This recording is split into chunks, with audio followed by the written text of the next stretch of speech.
Beats Planet.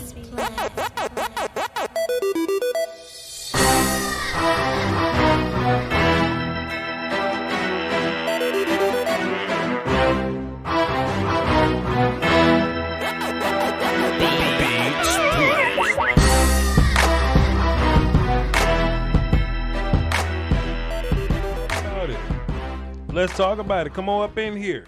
There will be no running. There will be no running. We got to talk about it. Let's run this for the cardio. Blue flame, blue flame. Shouts out to the essential workers. My water's pretty whack right now, but it is what it is. We have a lot to talk about. Top to bottom, we got a lot to talk about. Welcome, welcome, welcome. This is the first post-game show of the year. I hate that it got to be on this note. I planned on having a different type of energy. However, it is the post-game show that we have. I got a bunch of notes written down. I'm going to make it rain notes on y'all. A bunch of things that I noticed. I feel like we could work backwards, possibly.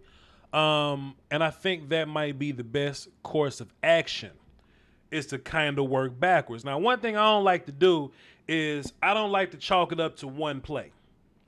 That's what I don't like to do. That's the coach in me, the ex-player in me. I don't like to just say, oh, that pass interference call was the reason why we lost. I never want to say that because that's kind of whack. It's kind of a cop-out. There were many plays in this game that were probably why, we lost. And the phones are lit, by the way, so y'all can get into those because those are going to fill up pretty quick, I'm sure. There's a lot of reasons why we lost, but we did some good things. We did some bad things. We weren't perfect. We just ran out of time. Not even Mike McCarthy was perfect tonight. I got a couple gripes with Mike McCarthy. We're gonna touch base on that. Let's do this. Let me write this down. People I cannot blame this on right now. We can't blame this on Rain Dakota Prescott. And I saw some people attempting to try to make it about Rain Dakota Prescott. We can't put this on Rain Dakota Prescott. Not going to be able to do it. I refuse to allow you to put this on Rain Dakota Prescott. Also, let me say this for my admins right now. I know, we like the bust guns over here, admins. But we're not going to kick people out for trash talking tonight. We've earned this. We've deserved for these miscellaneous people to come into our chat box and talk crazy to us. Now, if people get flagrant, they got to go. But if they just talk and they talk, let them rock. That's how we going to do. Now, we can't blame this on young Rain Dakota Prescott right now. Rain went out there and he played his ass off, man, in terms of some of those tough runs that he made, some tough throws that he made. You know what I mean? Like he went out there, he read well. He had like a total of 400 yards total, I believe. He would have had 2 touchdowns, but they called one back, some along that line. We cannot blame this on young Rain Dakota Prescott. Ezekiel Elliott played his ass off. You know what I'm saying? I understand that we like to, play finger point game when we get situations like this. But the one thing we cannot do is blame this on young Ezekiel Elliott. This is not his fault tonight. I would even say the defense, once they got acclimated, and I got to say this with a little bit of, setting up and pretense and all that. The defense played well once they got acclimated. The defense in the first half played like they haven't played defense, and they played like they haven't tackled. They played like it's a very new scheme. They didn't play with very much continuity. And to be fair, let's not forget who the hell Sean McVay is. Sean McVay did some things that were quasi-brilliant out there in terms of, I'm not going to let their pass rush get involved. We're going to get rid of the ball quick. We're going to run the ball. We're going to we can't talk too much shit about the Rams offensive line because they did a pretty good job of setting those run plays up. If there's any advantage that we have on defense, it'll be the pass rush. And when we were in position to pass rush, you saw us get pressure. You saw us batting passes down. You saw us getting sacks even. Shouts out to Alden Smith getting his sacks. D-Law, I believe D-Law put up some pretty good pressures tonight. He was over there on Havenstein, whatever his name is. We saw him start to put some good work in as well. So I would say the second half when we stopped flying upfield, but we really started to figure out what was going on. Because it was only 3 plays that the Rams were running. The Rams were running that stupid little bootleg that I hate. And eventually we started sitting on the bootlegs, you know what I mean? To where we wouldn't bite the run fake so hard. We'll just sit on it. And when Goff would turn around, we'll be there. So we forced Goff to get downfield a little bit. Jared Goff didn't beat you tonight. Jared Goff did not beat you tonight. He didn't do nothing impressive. And I know he going to have the numbers in his stat sheet, but that was yak plays, and that was like twisty dump-off stuff. Jared Goff didn't beat you. And I said that to say also, let's just be real here. Earl Thomas wouldn't have helped you tonight. Earl Thomas would not have helped you in this game because we weren't smoked in the air. You know what I mean? I think we did pretty decent in the passing game. Now, you got to temper your expectations sometimes. Right now, if y'all thought we was just going to go out here and put up 100 points and the Rams was only going to score 3, then you're wrong. Right? Football just not built like that. You know what I'm saying? So the Rams were going to get theirs, but for the most part, Jared Goff didn't beat you in the air. I think we did a pretty decent job with dealing with, like, once we got past the running plays and once we got past, the bootlegs and stuff like that, the rollouts, those ugly little screens that I hate. Once we got past those and Jared Goff had to throw the ball, we wasn't terrible. We wasn't terrible there. And I just don't think Earl would have helped you tonight necessarily. Trevon Diggs proved that he can cover. But, boy, some of that magical stuff that used to happen to Cheeto to where Cheeto would be in great coverage, but the ball would just be an inch off of his hands. Some of that happened. Some of that happened to Diggs tonight. You know what I'm saying? So that is what that is. What else happened, man? A lot of goofy little stuff happened tonight, man. Mike McCarthy kind of going for it on 4th down was weird to me. When we were down there in the red zone, like we was right at the red zone, we was in field goal range. We had 12 minutes to go in the 4th quarter. Mike McCarthy deciding to go for that was kind of strange. Now I understand CeeDee Lamb has to get more depth on his crossing routes. You know what I mean? We're gonna have growing pains with our rookies or whatnot, and he could have gotten more depth on that crossing route to at least get to the 4th down line or the 1st down line.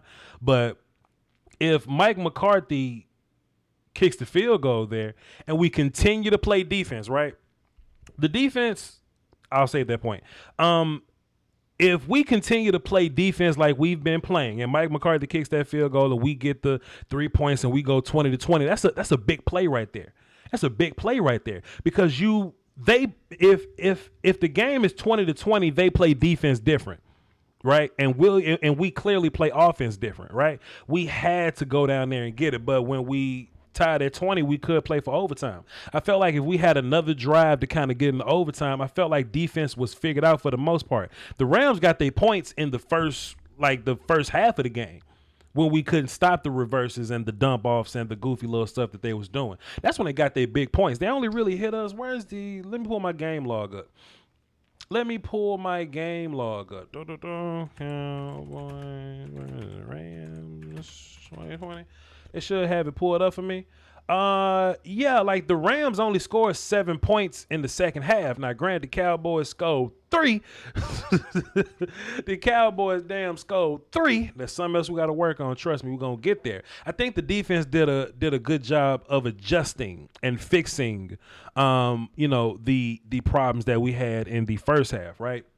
We just kind of slowed down on that misdirection here. Can I just clap for my son Tristan Hill real fast? Tristan Hill had a pretty good game, man. It wasn't like a big jump out game or whatever, but he didn't have a bad game, bro. And I would say that the play at the end, Tristan Hill beating his block and getting flat down the line of scrimmage forced Malcolm Brown to get outside, and whoever the hell it was on the outside, I believe it was I don't know, maybe a safety came over and made the tackle, but Tristan Hill on that last play forced the run to the sideline. You see what I mean? Shouts out to my son Tristan Hill there.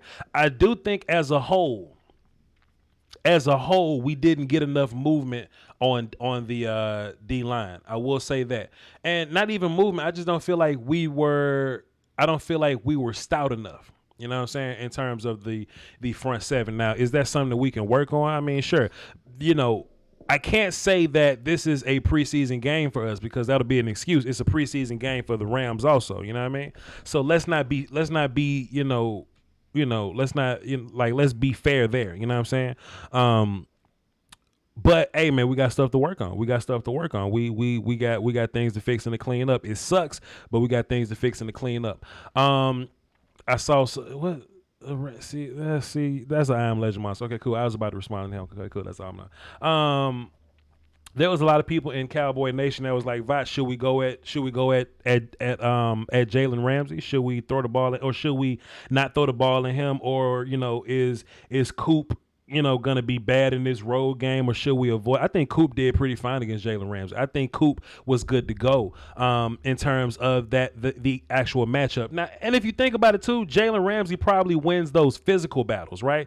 Those physical battles to where, like those jump balls or me just being fast enough to run past you. Jalen Ramsey wins those battles because he's a physical specimen. But I think Coop put a lot of route running into play. Now, when I get back and watch the film, I'm really gonna break it down. I'm probably gonna do Ramsey versus Cooper this week. So like right around I guess like Wednesday or so, whenever the all 22 drops, y'all check in with me. I think I'm gonna put out Ramsey versus Cooper. I think that'll be a good one. But yeah, Coop was good enough to get things going. Coop had like what 9 catches or some craziness like that. Coop didn't bust the game open, of course. But Coop was good enough to get his catches on Rams. That's all we needed. We didn't need Coop to necessarily be Tyreek Hill and run past everybody. Coop did what he could do. Plus, we don't know how much, hamstring and foot and all that kind of stuff. Hell, Michael Gallup ran past Jalen. I wish we could work hard tonight, man. I wish we could do the work hard tonight, but we didn't. We didn't earn it, man. We just simply didn't earn it. Michael Gallup ran right past Jalen Ramsey, right past him. And caught the ball. And for everybody to say Dak can't throw the ball deep, that was a damn good deep pass. Good. Shouts out to you, young Rain Dakota. We can't blame this on you. We can't blame this on Rain Dakota. We definitely can't blame this on Amari Cooper. Amari Cooper had 10 catches for 81 yards. Going against Jalen Ramsey, I don't hate that, man. I don't hate that against Jalen Ramsey. It's a lot of mouths to feed in this off.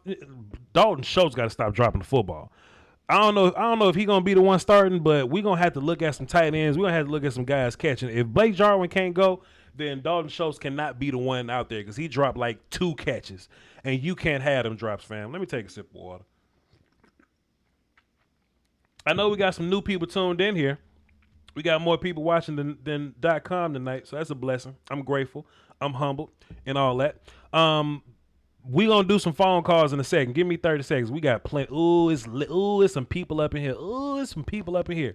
What else did I have? What else did I have on my list? I went live earlier and I kind of talked about it, but we didn't get too much hybrid look. It was either 3-4. It was a 3-4 base of a defense, or it was a 4-3 base of a defense. Like a 3-3 stack is a feel of a 3-4, or a nickel look is a feel of a 4-3, even fronts, odd fronts. So we had 4-3 looks, but the ends were in 2-point stances. They were just, standing. They didn't have hands in the dirt. So we just had kind of even looks on that. And Diggs was your first corner. Like I said, Cheeto was your first corner on the opposite side also. Anthony Brown bothered me a little bit. Like, can we figure out what we're going to do with Anthony Brown, please? Can we please figure out what we're going to do with Anthony Brown? Even if it's a situation where we got to bump Cheeto to nickel and put somebody else out there on the other side, can we please do something, anything with Anthony Brown? I think he probably had the worst game out of everybody in terms of if we're going to be playing predominantly nickel, and that could be another adjustment thing too. Let me write that down. If we're going to be playing predominantly nickel, I need my nickel corner to be a better tackler than that. But also in terms of coaching, this is a Mike Nolan question. If the looks that the Rams gave us were if it was predominantly the bootleg dump off the tight end, it was the double screen look. We called it duo in high school, to where we'll kind of have a jailbreak screen coming on the left side and a dump off on the right side or whatever, just a double screen look. And then it was just mostly like run based stuff, right? Like if they didn't plan on busting ass downfield, I would like to know If they were running the ball so effectively and they weren't really getting busy passing like that, why didn't we go away from nickel? Why didn't we bring an additional linebacker into the box? Because we played mostly linebacker. We played mostly nickel the whole night, and if we gonna keep running nickel, then they just gonna keep blocking us. They just gonna keep putting their tight end on our nickel corner, and that's gonna be a mismatch for that's gonna be a mismatch win for them. And then they run the ball off that look. So my gripe is, okay, if they're running the ball and Jared Goff really not getting busy downfield, like even when Jared Goff threw the ball, some were high, some were just kind of weird throws or whatever. Some of them were grounding or whatnot. If we had those looks passing the ball, what's stopping us from okay, let's bring another linebacker. Let's take off the nickel guy, put another linebacker in it, and let's play this run a little better. And then on passing downs, we can go back to nickel if we want to. That makes sense to me. But besides that, even on some of those third and mediums, those third and eights, third and sevens, they were still cute misdirection, boom, boom, boom, boom, boom, tunnel screen, boom, boom, boom, boom, boom. Run the football, boom, boom, boom, some slant hitch nonsense with Cooper Kupp or Tyler Higbee. You see what I'm saying? Or Robert Woods for that matter. So why not put an extra linebacker in there to kind of help us to run? That's interesting, but y'all know ain't nobody gonna ask them coaches about that. Y'all know when it come to asking questions, ain't nobody gonna ain't nobody gonna ask the real tough questions about that. But I would love to know why Mike McCarthy decided to two things on 3rd and 6 in the red zone. I believe it was in the red zone. I believe I'm probably gonna watch the film and go back and figure this out. But handing the football off on 3rd and 6 and then going for it on 4th and 2. That's kind of strange to me. If you take those points, you find yourself in an overtime situation, especially since your defense improved over the course of the game. That was weird. That was weird, man. What other notes I had? I hated Zeke tattoo. His Zeke tattoo made me sick. Yeah, what else I had? Rams ain't so tough. Zeke catching passes. Shouts out to Zeke catching passes. Zeke seemed to be more comfortable in his pass catching situation, and there's two kind of passes you can catch: passes where you're facing the quarterback and passes where you're not. When you're facing the quarterback is hitches, curls, comebacks, like stop routes or whatever, just coming back to the quarterback, and then other routes away from the quarter. It just ends on what way it depends on what way you end the route, facing or not facing. Zeke, when he used to catch passes last year, it was always I'm facing Dak catching dump offs, and then I'm just gonna probably turn it into a yak type of deal or whatever. But when Zeke was catching the ball, now he was running out routes or whatever. He was lined up outside. He was running Texas routes, which is you're in the backfield, up, angle out, angle back in, routes like that. Zeke didn't run too many of those routes, especially not from the outside. So that was interesting to see that. Once again, Zeke's tattoo made me sick. I kind of wanted to see Tony get involved some more, but it is what it is.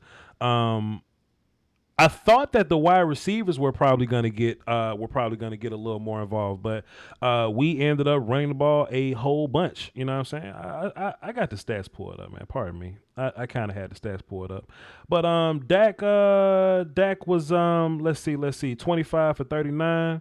He got sacked 3 times. We're gonna talk about offensive line too. Hang tight. What is this? 266 passing yards, a passing touchdown, 3 rushing attempts for 30 rushing yards. All that was money. Those rushes were money. And I would rather have Dak, not run all the time. I don't need Dak to be like a Lamar Jackson type character. I just need Dak to just, run it when it's appropriate. Now, I feel like Dak could have had a lot more possessions, but that was the Rams being great. The Rams killed the clock they ran that bitch dry for a long time. We had 6 plays run in the first quarter altogether, and the Rams had 20. And by the time we got the ball back on our second drive of the game, I think it was 5 seconds left to go in the quarter, or something like that. So Sean McVay did a pretty good job of keeping the ball out of our offense's hands, and we can't. It ain't nothing we can do about that, man. I'm trying to pull up Zeke's numbers right now because I know he got the ball a bunch.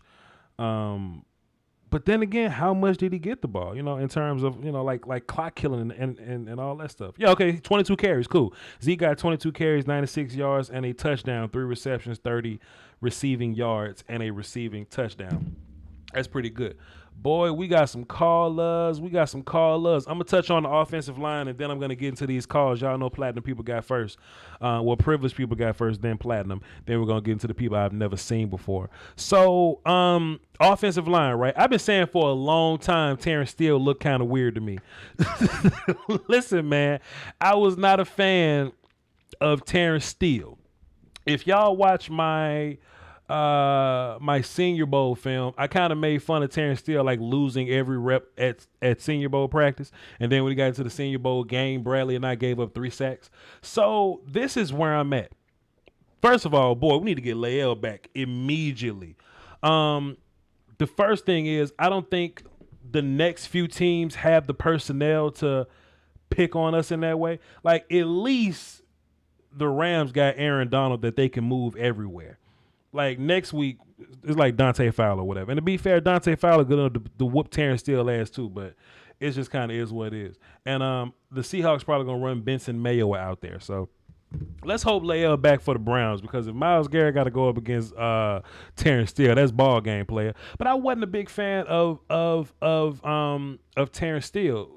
John Landry said, at least Steele is a prospect. No, he's not. I never was a fan of Terrence Steele. I feel like bad players are good for at least 7 plays. And Terrence Steele probably had about 7 bad plays. Now, to be fair, was he the only bad offensive lineman? No. Tyron played pretty well. So let's not even dig at Tyron, because people want to trade his ass. But Zach Martin played not that great. But I can't really hold Zach Martin to that, because he played against Aaron Donald. Like Aaron Donald was kind of fighting with Dak, fighting with Zach Martin or whatever. Zach won some and Aaron Donald won some. It's just that when you're an offensive lineman and you win some, nobody notices it. But when you're a D lineman winning some, you look, you know what I'm saying? You look terrible when the D line wins some. Connor Williams didn't have a bad game. He got slung around a lot, but you playing some gangsters. Well, I mean, like what you expect, you know what I'm saying? So, I mean, that just kind of is what that is or whatever. But my whole question before I get into the phones, how bad was Cam Irving and Terrence Steele? Pardon me, how bad was Cam Irving and Brandon Knight to where Terrence Steele got the start? Terrence Steele, because in my mind, I'm like, man, look, Cam Irving trash, but I can live with Cam Irving, or at least Brandon Knight ain't the best, but I've seen Brandon Knight play against good pass rushers in the league before, so I'll live with Brandon Knight. But Terrence Steele, being an undrafted free agent, 3rd string tackle that I didn't think was very good, that I didn't think was great. How did he get the start? You know what I mean? I don't work for Dallas Cowboy Media, man. How many times did Aaron Donald beat Connor Williams with the same move? Hey, man, it's a damn good move. I don't know. What was I saying? I was talking about Terrence Steele. Yes. I don't work with Cowboy Media or whatever, but there's a lot of questions you can ask tonight that probably just simply won't be asked. I don't know. It's weird. It sucks, but it kind of is what it is. So listen, let's have this conversation, y'all. I am opening this up to everybody because I don't want to avoid anything. So this is what we're gonna do. We're gonna open up the phone lines. They open right now. They open right now. Let me cut up my volume. Make sure we good to go. We good to go. The number to call into the show is 515-606-5187. If you want to call into the show, the number's on the screen. You can't miss it. If you're riding around in your truck, I will replay it again, or you just driving safely, I'll re-say the number again. 515-606-5187, access code 309104. So listen, I'm going to bring people in on the phone lines, right? I just need y'all to be aware that we got 23 damn people on the phone, and that number's got 25 damn people on the phone, and that number's going to keep growing. So I would love to talk to y'all like we best friends and have a long 6-minute conversation with y'all. But if you're on the phone, be aware that I got other damn people on the phone, and I'm going to be here with y'all, and I'm going to try to get everybody in, okay? I don't want to pull this damn clock out on y'all. So let's run it. Let's do this in typical fashion here. Cause I like to be consistent. Set it off. Chris is gonna set it off for us. What's up, Chris? Hey man, what's going on, man? Hey man. Welcome back to football, buddy. Hey man, Welcome back. We back, man. The water's disgusting, but we back. What's up, my guy? It is hot. It's hot and painted. Yeah. But man, golly, man, look, I'm gonna be quick, man. O-line's gonna need work. That was the question I had out the gate. Yeah. Where does Terrence still get the start of the Brandon Knight? But you got to continue to think with with Tyron on one side, sure. You had to have a swing. But even when Irvin goes down, gets his knee rolled up on, you got to hope Terrence still can hold up all night. But man, they picked on him in the second half. They just started shifting the line, putting Donald on one side, double team him, and letting one guy just beat him, man. And that's what really hurt. Connor was looking like a dude in a drunk punch fighter with that push pull move. That's an amazing move. Get a man's weight against him, pull him to you, and swing past you. He did it great. There's a couple plays where the one I remember, it was a third down. CD's wide open, and he just makes the move on Connor. Connor stumbling. He gets right in Dak's lap, and Dak can't even make the throw for that sack. Yeah. And that's what really did it. They didn't stop the run well enough, man. For right. Malcolm Brown, right. Man, they have 100 yards, man, running the ball. They really banged up the middle, and as much as I love Trigger Trey, man, they didn't really oppose the will in the middle to make it third and long. Whenever they made it third and longer, they made it tough for Jared Goff to do what he did. But when they kept it 3rd and 6, as you saw, I think it was like 9 for 15, 9 for 17 on third down. Yeah. And that comes with the defensive line getting more pressure. But man, you get out the way, man. Listen, you're down there close. You asked the question about the down in the red zone running the 2 plays. You run the first play because you're already planning on going for it right there anyway. Sure. Sedarian, if he runs a little bit deeper, he ends up catching the ball. They tackle for real up here. He's gonna break tackles. He's gonna get stronger with a full off season. Mm-hmm. Peanut butter banana sandwiches. He's gonna get back to the tackle breaking monster he is. Yep. But that was just a great play on the defensive back by the Rams and knocked it down and stopped him short. But at the end of the day, man, Jalen Ramsey is a full-fledged hoe. And I don't care what nobody says. When you get beat, you get beat. Yeah. You get paid big money. You're supposed to go out there and be physical. If you're going to be physical running up the field and you get your ass beat, just take it like a man to get your ass beat. Because that's what happened. That's all that happened. Yep. They run aside. You see a replay. You're running. You got hands on him. He got hands on you. Y'all running up the field. But this second year in a row, you had big-time corners flopping and falling all over the damn field when the game's on the line. Sure. Lattimore did it last year against Cooper. And now you turn on this year, and Michael Gallo has no fear of anyone. Man, you were saying he was running past him. Ramsey tried to bully him all night, man. And he worked Ramsey. His first big catch, it was on Ramsey. And that should have been the game right there. That should have been the point of kicking a field goal, pushing overtime. But refs got to put the flag in the pocket on that. You put your flag in your pocket and say, "Go, you the highest paid quarterback in football. Yeah. Go make a play. Don't be calling for no damn flag." Set it off. That's bullshit, man. I share your pain. Bullshit, I share your pain. It sucks, but hey, man, we play 16 of them things for a reason, so we got 15 to fix it. Yeah, man. We got 19 more to go, man. I expect I want to go undefeated. As my boy Brandon said, if we undefeated, somebody beat us. We got the loss out the way. Let's man up and go forward, man. Let's do everybody there. We'll be back in football, man. We'll talk later on this week. We'll be fine. We'll be fine. That set it off, Chris. One half of Frankly Football on YouTube. Y'all go over there and check his channel out. Check their channel out. They put out some good work over there. I do think we're gonna have to fix the offensive line problem, man. We're gonna have to fix that offensive line problem at some point.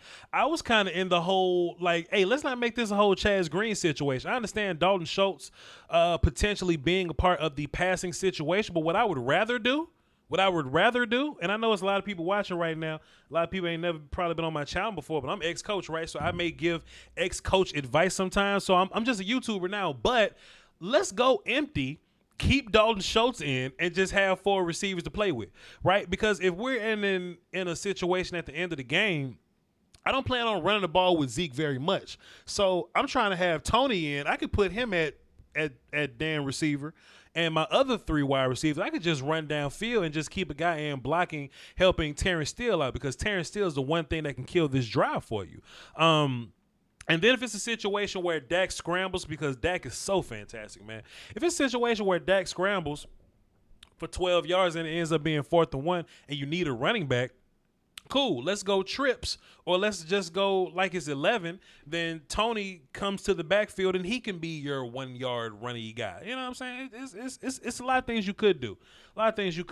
But hey man, phone numbers on the screen. Let's get y'all in. I know Chris kind of went a little long, but my privileged people can kind of talk a little longer before I start to cut y'all off a little bit. The rest of y'all gonna have to get in and get on with your life, man. We're gonna get another staple up in here. 100 grand. What's happening, man? First of all, what's good with you, bro, man? Life's amazing, man. Hope you're having a good time.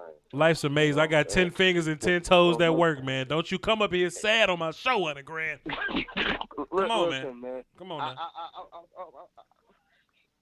If I wanted Jason Garrett to still be here, oh boy, he would have never got fired. Oh boy. I keep it 1,000, bro. That was a Jason Garrett move, and you can't tell me it wasn't. Jason Garrett loses games like that. You do not do that. You take the points. If you take the points, what the Rams did when they marched down that field, they probably don't do, because they felt like they could do whatever they want because they up 3. If you take the points there, that put pressure. All right, yo, we don't need to go for the juggler, man. We just going to play for overtime. Am I right or am I wrong? So okay, let me ask you this. When you think the whole game? When you think that is more Jason Garrett like to play safe, and that, you know, Mike was just trying to be super aggressive and trying to make a play and trying to go for the win, like we would constantly ridicule Jason for not going for the win. So now you want us to kind of play. I would rather us kick the field goal there, play for overtime, and just live to fight another. That's what I would rather us do. But it just seems like Mike was just trying to be aggressive and go for the win. Wouldn't you rather that, or what? Not that point in the game. You still have you still have more than 6 minutes left. Under 6 minutes. Sure. That's too much time to go for the win right there. Sure. That's too much time. That's not going for the win. You don't go for the win right there. And number 2, what did your defense do all game to show you that you can even do a dumb move like that? Well, your defense was giving up 3 and outs all game. Well, 100 grand. Let's be fair. 100 grand. I know you're upset, but our defense got better in the back half of the game. 100 grand. We gave up most of those. They didn't get better enough to where you could sit there and say, all right, man, we don't need 3 points right here. We just going to go for 100. We just going to go for the touchdown. 100 grand. You my mans. But I'm going to tell you when you're wrong, man. The Rams only scored 3 points in the second half, and that was in the third quarter. They scored 0 points in the fourth quarter. So if I'm coaching, because, look, I was even saying this sitting down watching the game. I was even saying, okay, it seems like we've gotten into a groove on defense to where we can play a little bit, to where we can probably risk it a little more. I wouldn't have risked it, but we did get better on defense later in the game. They scored 14 points in the second quarter, 3 points in the third, and 0 in the fourth, though, 100 grand. That's fair, man. I know, man. I know it hurt, man. I know it hurt. But what I'm saying is, you act like they wasn't getting into our red zone, green zone, whatever you want to call it, anytime they wanted to. In the first half, they did, yeah. We stopped them. In the second half, they was running all over us. I thought we didn't do nothing to our line. There's not in the way they was running on us. It's not going to be like crazy. Well, it's not going to be a shutdown defense, 100 grand. They going to move a little bit. That's a good offense. They going to move a little bit, but and I understand. Okay, go ahead. And I understand that. Uh-huh. That's why you take the points there. You got to take points wherever you can get it. I agree there. You see what I'm saying? You can't be playing around. This is the NFL, bro. This ain't college. I agree you there. got to take the points wherever you can get it, and you don't put it in the referee's hands. I agree now, there. Granted, that was a blown call. That was a terrible call. But it shouldn't have got down to that. If you would have took the 3 points, you know, maybe the game would have ended up differently. You see what I'm saying? I agree there. Now, the call was the call. It was a flop. I thought I was watching the NBA. The way that flop went down, but they not going to talk about that. Yeah. They're not going to talk about the flop. Yeah. Everybody's going to talk about how trash Dak was, and Dak couldn't win the game, which is false. Dak had a great game. Dak had a touchdown scoring play that the referees took away, but they won't chalk it up like that. They won't make that play. They won't say that. They won't say that. 100 you grand. What I'm saying? And, I feel you. And I understand how you rock. You say one play don't win or lose a game. It don't. That's not true. That's not true. It don't. Because when you're playing a game and you see how the game is going, you're not going to be perfect. Tell me when a team has a perfect game in football. Never. Defense and offensive wise. It Right. don't happen, bro. Right. It don't happen. So you gotta flow with the punches.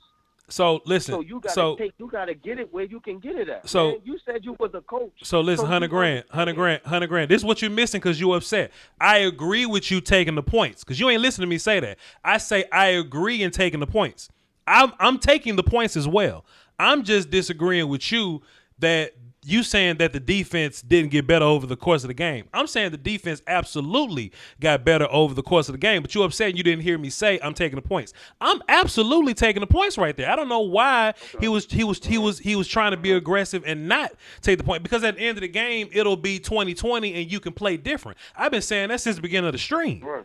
You know what I'm saying? But the defense did play better at the end though, 100 grand. That's all I'm saying.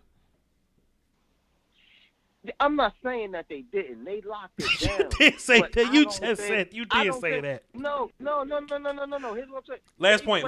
Go ahead. Better, but they didn't play to the point to where you could say, all right, man, I'm not going to take 3. I'm going to go for the touchdown here. I don't feel like the defense played up to that level. That's all I'm saying. I don't think they played up to that level to make you say, I'm not going to go for the field goal. I'm going to go for the touchdown here and win the game with 5 minutes left on the clock, mind you. This is not 2 minutes left, a minute left. This is a whole half a game left. We're not disagreeing. That's Jason Garrett. We're not disagreeing, 100 grand. Listen, I got callers, man. Appreciate you for the call, bro. Salute to you. I know you do. Salute, man. Boy. I wish we have all these callers when we win and shit. God damn. Anyway, man, if y'all want to call into the show, the number's on the screen. I'm about to speed this thing up a little bit, but I do want to get your questions. We still on privileged people. We got Brandon, the other half of Frankly Football. We got Brandon, the founder of Frankly Football. What's up, man? How you doing tonight, Voch? How's your water tasting, man? Man, the water, it tastes bland. I got some lemon in it. I got to try to get some infusion in that thing to get the water to taste a little better after this Cowboy ale. But you know how it go. What you got for the show, my guy? Yeah. I would let you pick what point of the game you want me to start at. You said you thought that the run defense got better as the game went on. I think that was just the red zone defense performed admirably the whole game.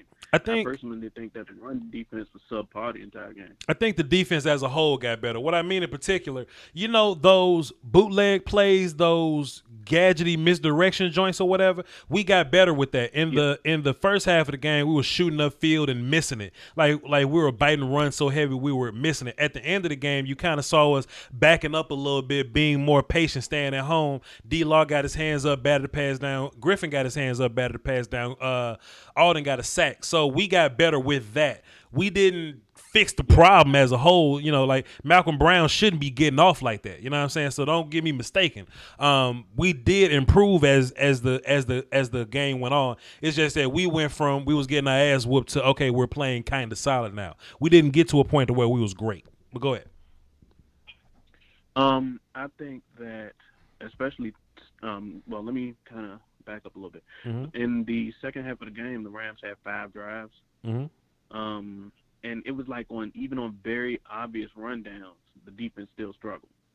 So I'm really hoping that we get some assistance in the middle, because if you can penetrate the line, that will either A, make them to make the opposing offense pass the ball outside, which the Rams did have a lot of success on those short outside passes. Sure. But you will force them to rely on that, or B, make them pitch the ball outside more instead of directly going from like a draw and things like that. That makes those type of plays less effective. Just to kind of be fair, though, Brandon, I think a lot of the run defense came down to personnel decisions, in my opinion. I don't know how long you've been here, but I think it was personnel decisions, and I don't think Dontari played as good as he could have. Now I'm not gonna jump off on a ledge. That's not what I do here. I know there's a lot of people that's brand new. I don't jump off ledges necessarily. I like to watch film first and then make an assessment. But I think Dontari could have played a little better. Also, if they gonna run the ball and they just gonna keep running the ball, I'm playing Crawford over Tristan. Now, if it's a team that's probably going to pass more against us, I don't mind starting Tristan. But I thought like Crawford was hurt or something. Nah, Crawford's fine. He was just in the rotation. So if they going to run the ball all game, just run the ball, I'm starting Tyrone Crawford and I'm going base 4-3 and I'm not playing nickel the whole game. And I think most of the woes came from that. But go ahead. Yeah, a lot of those woes came from the defense starting way too slow. Yeah. The Rams' second drive, I think, was like 16 or 17 plays. Mm-hmm.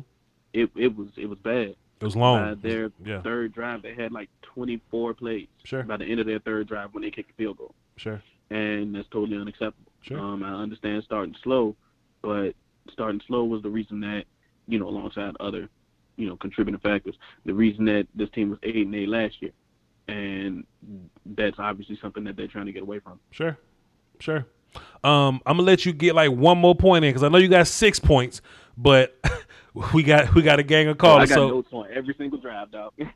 I know. We probably gonna do another show tomorrow, and I'm gonna let you get get a little more detail with it. But give me one more big point, and we're gonna move on and get somebody else in. I think that this offense performed fantastic.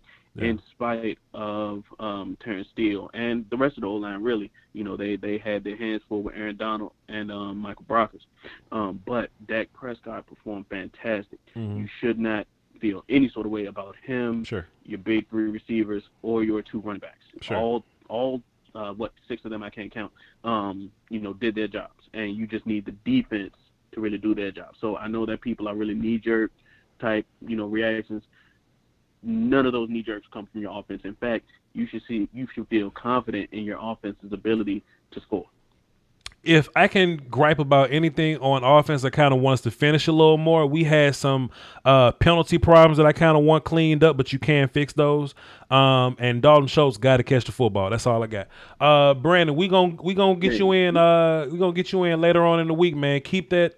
Keep your notes written down, man. Keep your notes written down. Yes, sir. All right. Yes, sir. Can I plug myself? I'm just about to let you go. Go ahead. All right. You just had set it off, Chris, as the first caller. I'm Brandon, the other half of Frankly Football.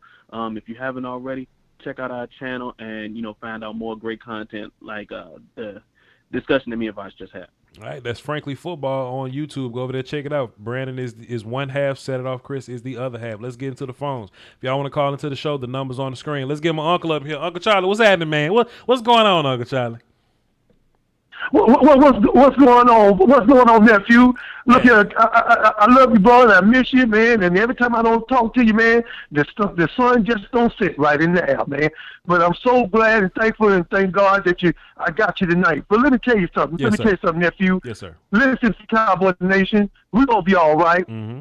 Because if we don't know what to do, we're gonna end up 0-2.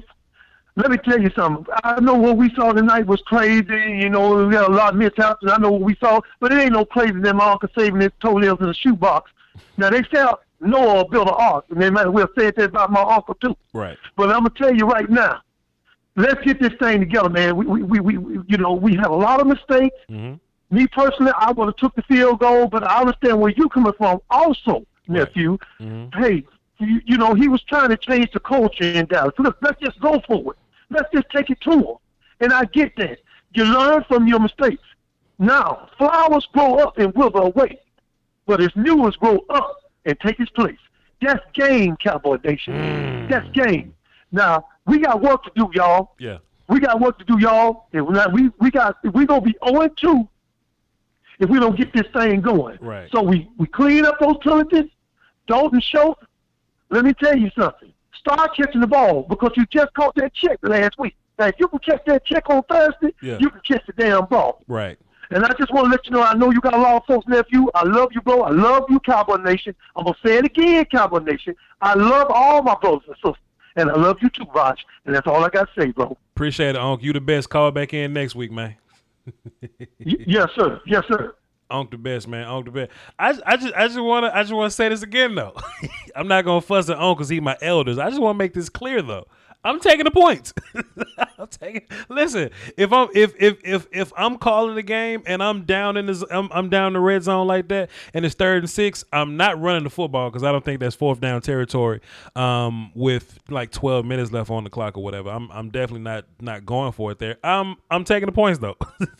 I'm not going for it. Anyway, y'all missing that. Hey, yo, we got a bunch of super chats though. I'm about to get these super chats in. Then we're going to get back into the phone. So if you want to get in line for the phones right now, go ahead and get in line. Frankie Franchise dropped the buck in the super chat. Appreciate you.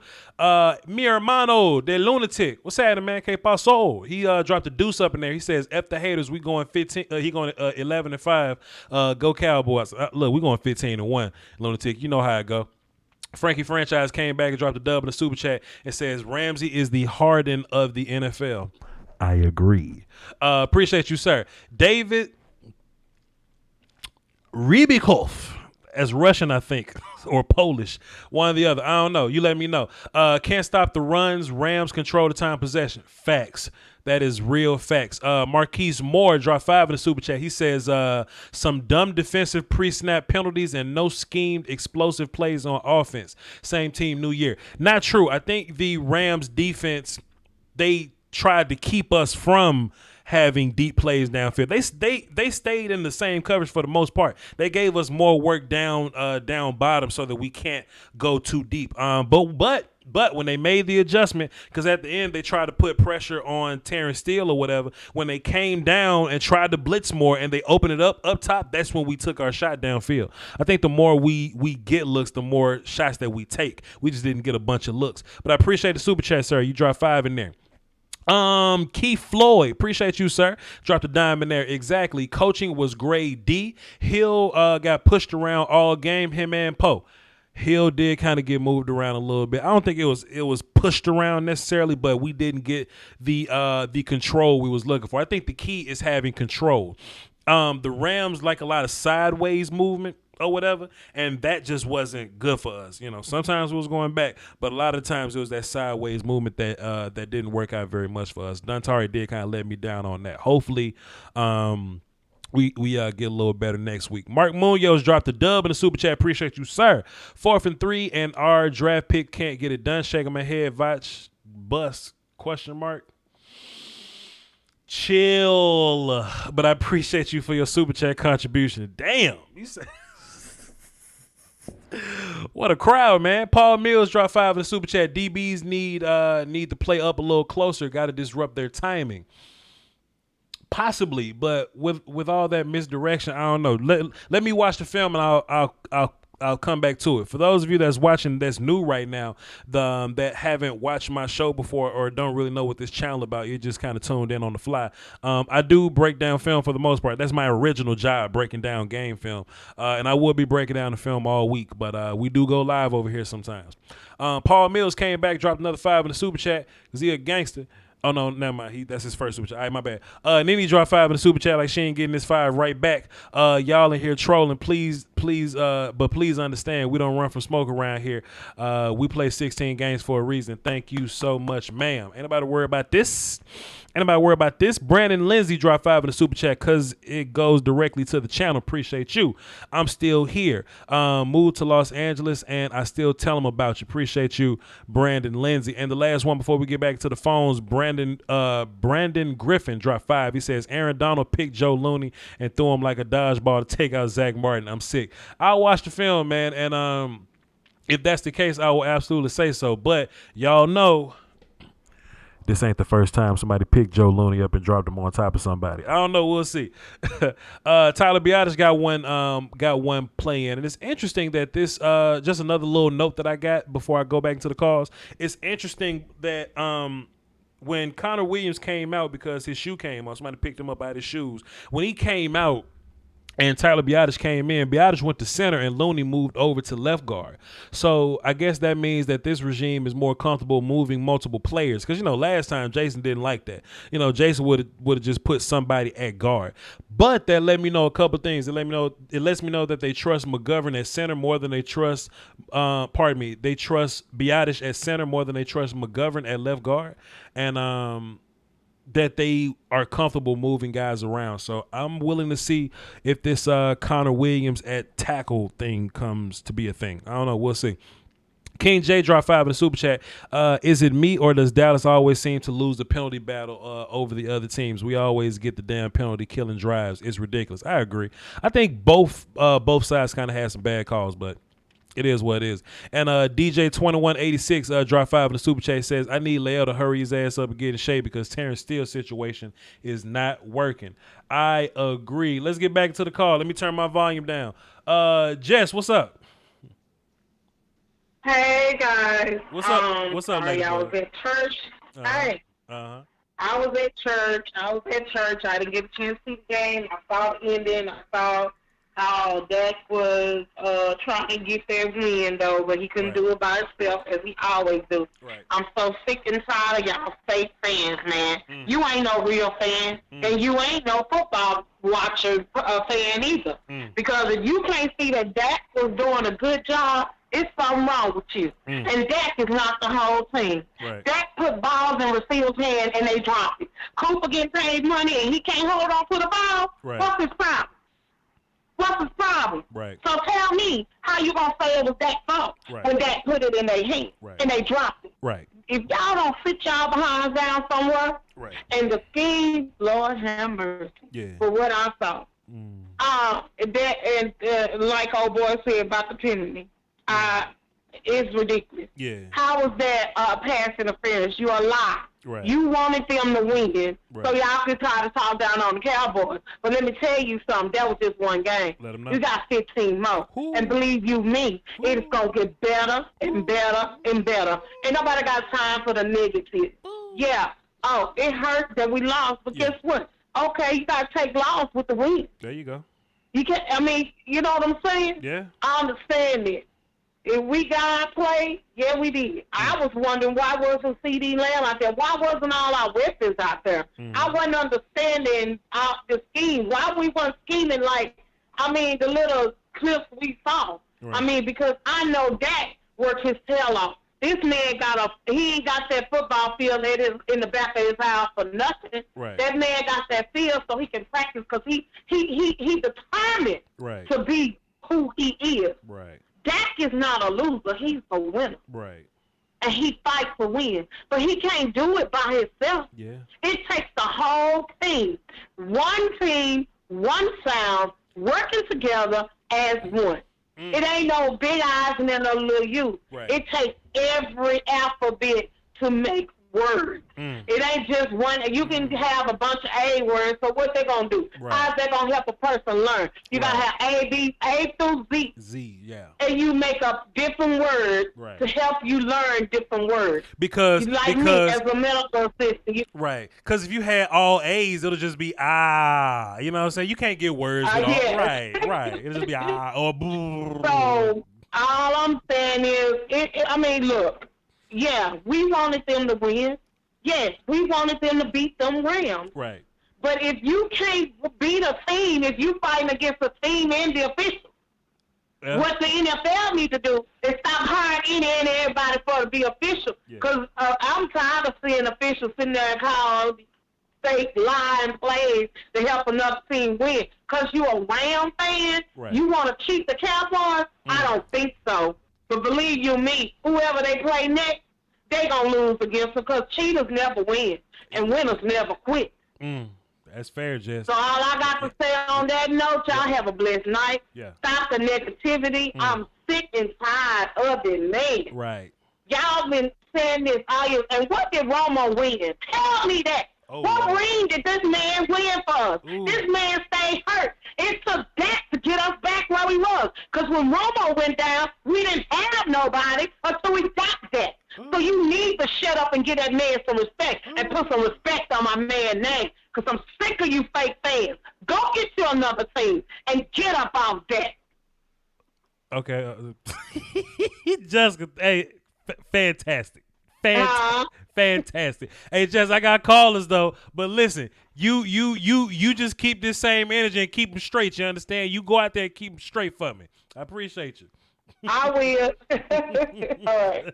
Listen, just gonna wave a finger at one of y'all and be like, sit down somewhere. Y'all go sit your butt down. You just shut it. Jessica say, you can't spell words with all A's, and my dumb ass like, yeah, right, that'll be Why am I so stupid? I'm stupid as hell. Anyway, if y'all want to call into the show, the number's on the screen. I would love to hear from you. Let's see, who else up in here? We got any privileged people up in here? We do. Enemy Mike, what's up, man? What's up, Voch? Long time no talk, man. Hold it down, my guy, for the Doski Woski. Go ahead. Yes, sir. Peasky Whiskey's free. Mm-hmm. I got 2 questions for you. Okay. And then I'll get into my quick spiel, and then I'll let everybody else talk. Uh-huh. Do you think, even though CD is good, he is as good as advertised, you think he ran that route as a rookie? He did. First down marker, you think he did. I was thinking the same thing. Yeah. Because I don't want to get mad at McCarthy. We, as Cowboys fans, we were mad at Jason Garrett for being conservative. McCarthy decided to be aggressive. Mm-hmm. I truly believe Lamb made a rookie mistake Sure. and didn't know where the sticks were at. Right. And maybe just underran it by a route, because if he converts that, McCarthy's a genius. Right. We win this game, McCarthy's a genius. Yep. Then, second question, is Trayvon Diggs that good? I think Trayvon Diggs is that good. Did you see, like, he had good coverage on both those plays he got beat on. His coverage was phenomenal. And look, we talking about getting your eyes back to the football. I don't know if everybody knows it, but I kind of saw on the fly. He got his head back. It's just that the ball was in a place we couldn't get to it. So, but in terms of the coverage, though, sure, go ahead. Yeah, we expected. We knew he was going to have growing pains. Mm-hmm. It's unfortunate it happened this time, but I expect moving forward, Trayvon might be a CB1. He might be your CB1 moving forward, and I can say that with confidence. Hey, man. I can say that with confidence. Hey, he out there. I appreciate you, brother. Enemy Michael. Go ahead. Oh, I'm sorry. You good? Michael Gallup. Did Michael Gallup beat Ramsey on that deep post? Hell yeah, he did. Did he beat him? Hell yeah, he did. I know he did. Beat him clean, too. Now I'm going to wrap this all up. Mm-hmm. Interior-wise, I will not get mad at Hill or Poe, but we got beat up there. Mm-hmm. But I'm going to go back and talk about my boy, Connor Williams. Mm-hmm. Don't let 2 plays judge you from the fact that Williams had a solid game still. Sure. Yes, Donald got him twice, but still they exposed him. Ja'Kai Polite, who has been cut from the Jets, who was supposed to be a top 10 pick, looked like an all-star against an undrafted free agent. The Cowboys will be okay. I'm upset about this loss.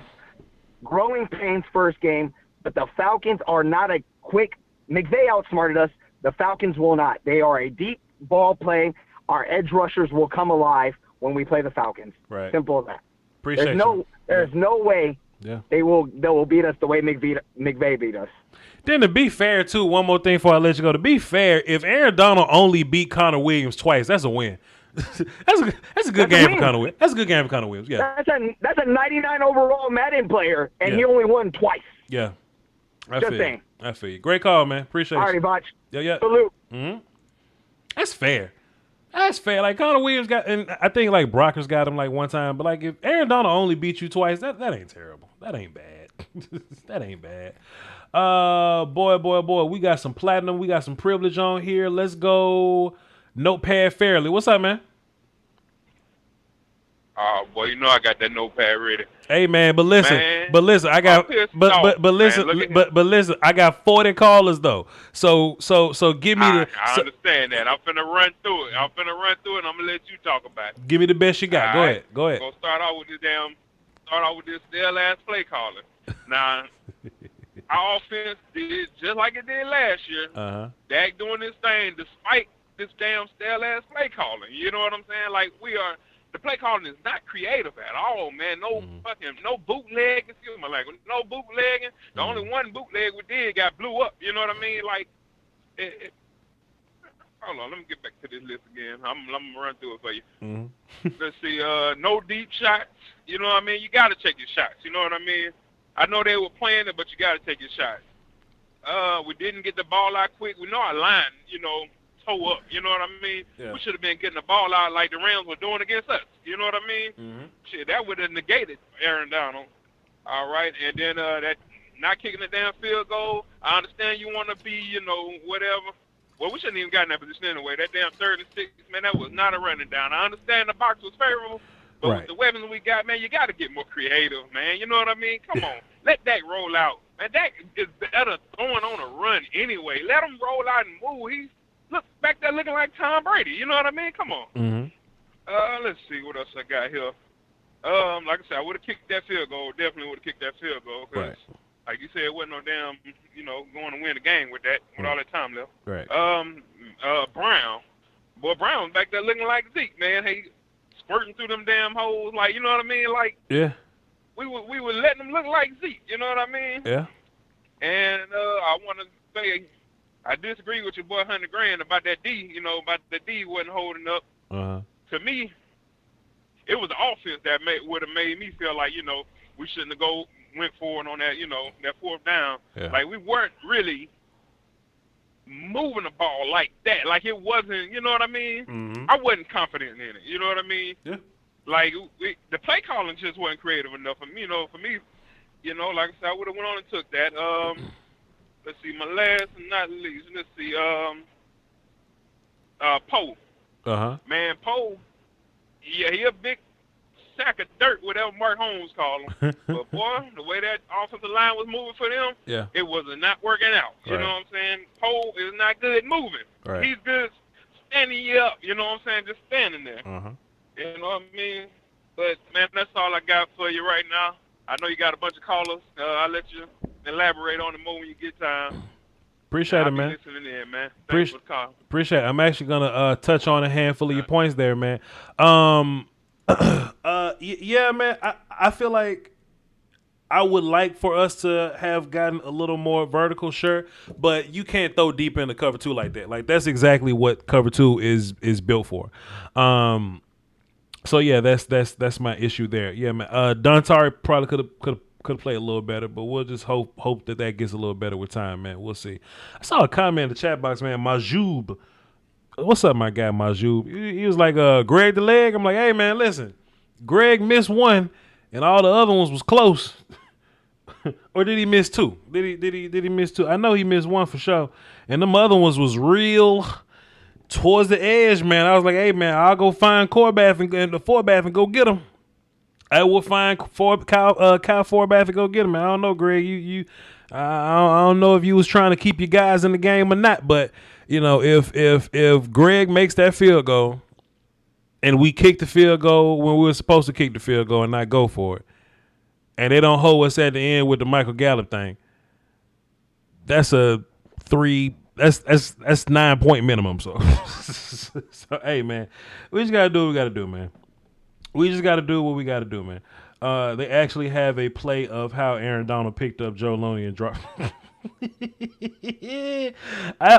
about to retweet this tweet I was tweeted. Y'all go check my Twitter if you want to, of Aaron Donald picking up Joe Looney and throwing him on top of people. So yeah, that's mostly my big problem with Joe Looney. He gets picked up and tossed on top of people. But anyway, hey, listen, this is what we're gonna do, man. It's 11:30. Get your calls in now because I'm going to lock the phones in like 2 more calls. And can't nobody call in after that. So y'all get in now if you want to. And just be in line because I don't like being on here too long. We lost, man. I got some film to watch so I can break this thing down so I can really break it down. You know what I'm saying? So like I said, if I answer the phone for you, get in and get out. Don't be all day. Don't be all day. Let's see who this is. Aisha. Hey. What's happening? What you got for the show? So kind of wanted to say that watching the game, I saw a whole bunch of fans going crazy too, just like I'm sure you did. And I think people got to realize, like, this honestly, it really is their preseason. So you're going to see a lot of injuries. You're going to see a lot of guys still struggling to get their legs under them. So I kind of expected some of what we saw tonight. Defensively, I'm not really worried. I was upset that we didn't change anything in regards to what we did towards the end of the third quarter, but like they were killing us. They were using our aggressiveness against us, which we've seen in the past. Is that our edge rush gets up the field really fast and things like that. So that was driving me nuts. With the Michael Gallup thing, he was cooking Ramsey the whole game. Literally, like if he wasn't getting cooked by Coop, he was getting killed. He was getting killed out there. So I expected that call to go that way because he had been whining at the rest for a lot of the game. So tough to see Jarwin get hurt. Really sucks seeing that. But I expected to see injuries. I don't know about anybody else, but I definitely expected to see injuries. And I don't know. I'm looking forward to next week. I think things will get better. And I do agree with you that over the course of the game, they improved a lot. I think they started seeing, especially the D linemen started seeing what they were doing. So what did you, I don't know if you saw off rip, but what did you see from D-Law? Because I saw a lot of people saying he was just non-existent, and I'm hoping that when you break down film, you can show us like what they were doing to take him out of plays, or was he just out of plays? Because I couldn't tell, honestly. I couldn't tell. Now, you can't listen to these people that only watched the game one time and they was probably eating damn tater chips and drunk. D-Law made a lot of plays in the run. Him and Everson Griffin were pretty good on the outside in terms of they'll be holding their edge and forcing things back inside. They were solid there. It was a couple plays. D-Law had some pressures as well. He didn't really get to the sack, but nobody could really get sacks because the ball was going too quick and it was a lot of running the football. Yes, absolutely. Yeah, absolutely. That was something that I was getting really frustrated about as well, is that people were like, where's our pass rush? Where's happening? And I'm like, dude, when guys are getting the ball out in 2 seconds, I mean, I don't know who you think is out there playing DN for us, but let's just be real here. Like, it's not normal to get upfield that fast. So I was getting upset with that people were complaining about that. I mean, you can see that they've definitely planned to have this ball come out fast, because you said it a number of times that our D line is our strength right now. Our front seven is our strength right now in the defense, and I'm sure they've seen that. And I honestly think that they just schemed better in the first half. I mean, that just was what it was. It was disappointing, but it is what it is. So hopefully next week things are better. Who do you think is going to be, it's my last thing, who do you think is going to be our starting tight end and linebacker? I would say Schultz, but, you know, he shows a lot of weakness in the receiving game, so. This is never your last thing, by the way, but it's probably gonna be Schultz. You know, Schultz had the hater time. But you know what? To be fair, though, you know what I mean. Like, you know, let me not treat Mike like he perfect. You know what I'm saying? It was a lot of personnel decisions I really wasn't feeling like that. I don't even know why Terrence Steele got the start. You know what I mean? Where's Blake Bell at? Where's Blake Bell? Well, at? I was disappointed because I've seen your film on McKinnon, and we know his blocking ability. Like, we know what he can do, contrary to what some other people might say. But we know what he can do. And when you got that weakness like that, especially at right tackle, bring in your strong guys. The run game was going well. I mean, it was cool to see passing. It was fine when it was working. But, I mean, Zeke is averaging like 5 yards a zip. I mean, like, bring another tight end out there that can block well, McKinnon, cough, and figure something out. Like, it's clear that they need help on that side of the ball, and I just don't understand why we weren't addressing it. And then with Dak, like, I think Dak played fine, especially given what he was dealing with. I don't know why people just think that he's bionic. I mean, he couldn't even get through his drops. He literally was like 2-3 seconds to his drops, and he had somebody in his face. So it was upsetting that people were like, oh, he's trash and blah, blah, blah, blah. Where are they throwing the ball? Like, dude, who do you think these people are? So that's all I got. I just want to know. So what about linebacker? Who's going to take over for You said that was your last thing. You said that was. Well, motherfucker. Just answer that one question for me, and I'm going to It's gonna be what's his face? It's gonna be Joe Thomas, and I think Dalton's gonna be your tight end. I think Joe Thomas is serviceable. Okay. All right, we'll see then. Hey, I appreciate you. You got some fans in the chat box here, so so there you go. There you go. You win. You win. You win today. Okay, I'll talk to you later. All right. Thank you. Appreciate you. Bye. We got 23 more people in the line. Listen, so like how my universe works, we got multiple Brandons, but we also got multiple Aishas. Like we got Frankly Football Brandon, then there's Twitter Brandon, then there's Vegas Brandon, then there's like Brandon from Memphis, and then there's Aisha IISHA, then there's Aisha AISHA. She don't call in, and then there's AYESHA. So we got 3 Aishas in our universe too, but Aisha don't call in or type in the chat box. Aisha Aisha is in the chat box, but she don't call in. And IISHA Aisha does both, but she don't quit talking when she get on the phone. So it's you just gotta learn our people, man. Y'all just gotta learn the people in the MCU, in the VCU. We got Nisha Mahomes, Pat Mahomes' auntie, and she's a friend of the show because I was the only one that knew Pat Mahomes was gonna be the best quarterback ever when he came out. What's up, Nisha? Hey, how you doing, Vouch? Man, I am so sick to my stomach about this loss. I know it's not. I know it's the first game, right, but I just feel like. Right.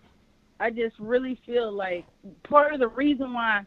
Everybody's upset with Dak, but y'all gotta look at it from Dak's point of view. This dude is out here basically risking everything. He is not going to go out here and go extra hard. Mm-hmm. He out here playing, without a contract. Right. Like he shouldn't even have to think about that. He should be able to just play football, and I really believe that that's part of the reason everybody's Dak's not it. You don't know what Dak could be if Dak could just go out there and play football carefree. Right. I just feel like it's a lot on him. Right. And I don't know. I'm just, man. I'm from Texas.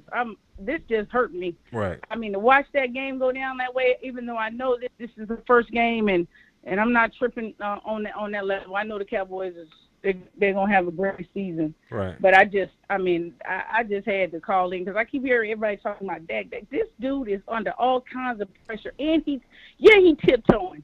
He ought to tiptoe because hell, he risking his damn career because he's playing without a contract. Right. And you're not gonna get somebody to go balls out when they got something to lose. Right. I mean, if he has the security, it's no telling what Dak will be willing to do. Right. But the dude he's gotta kind of control his game in a sense, just because he doesn't have the security that every damn body else got. Right. Tannenhill, play 6 damn games and get a contract. Like I don't know, I don't get it.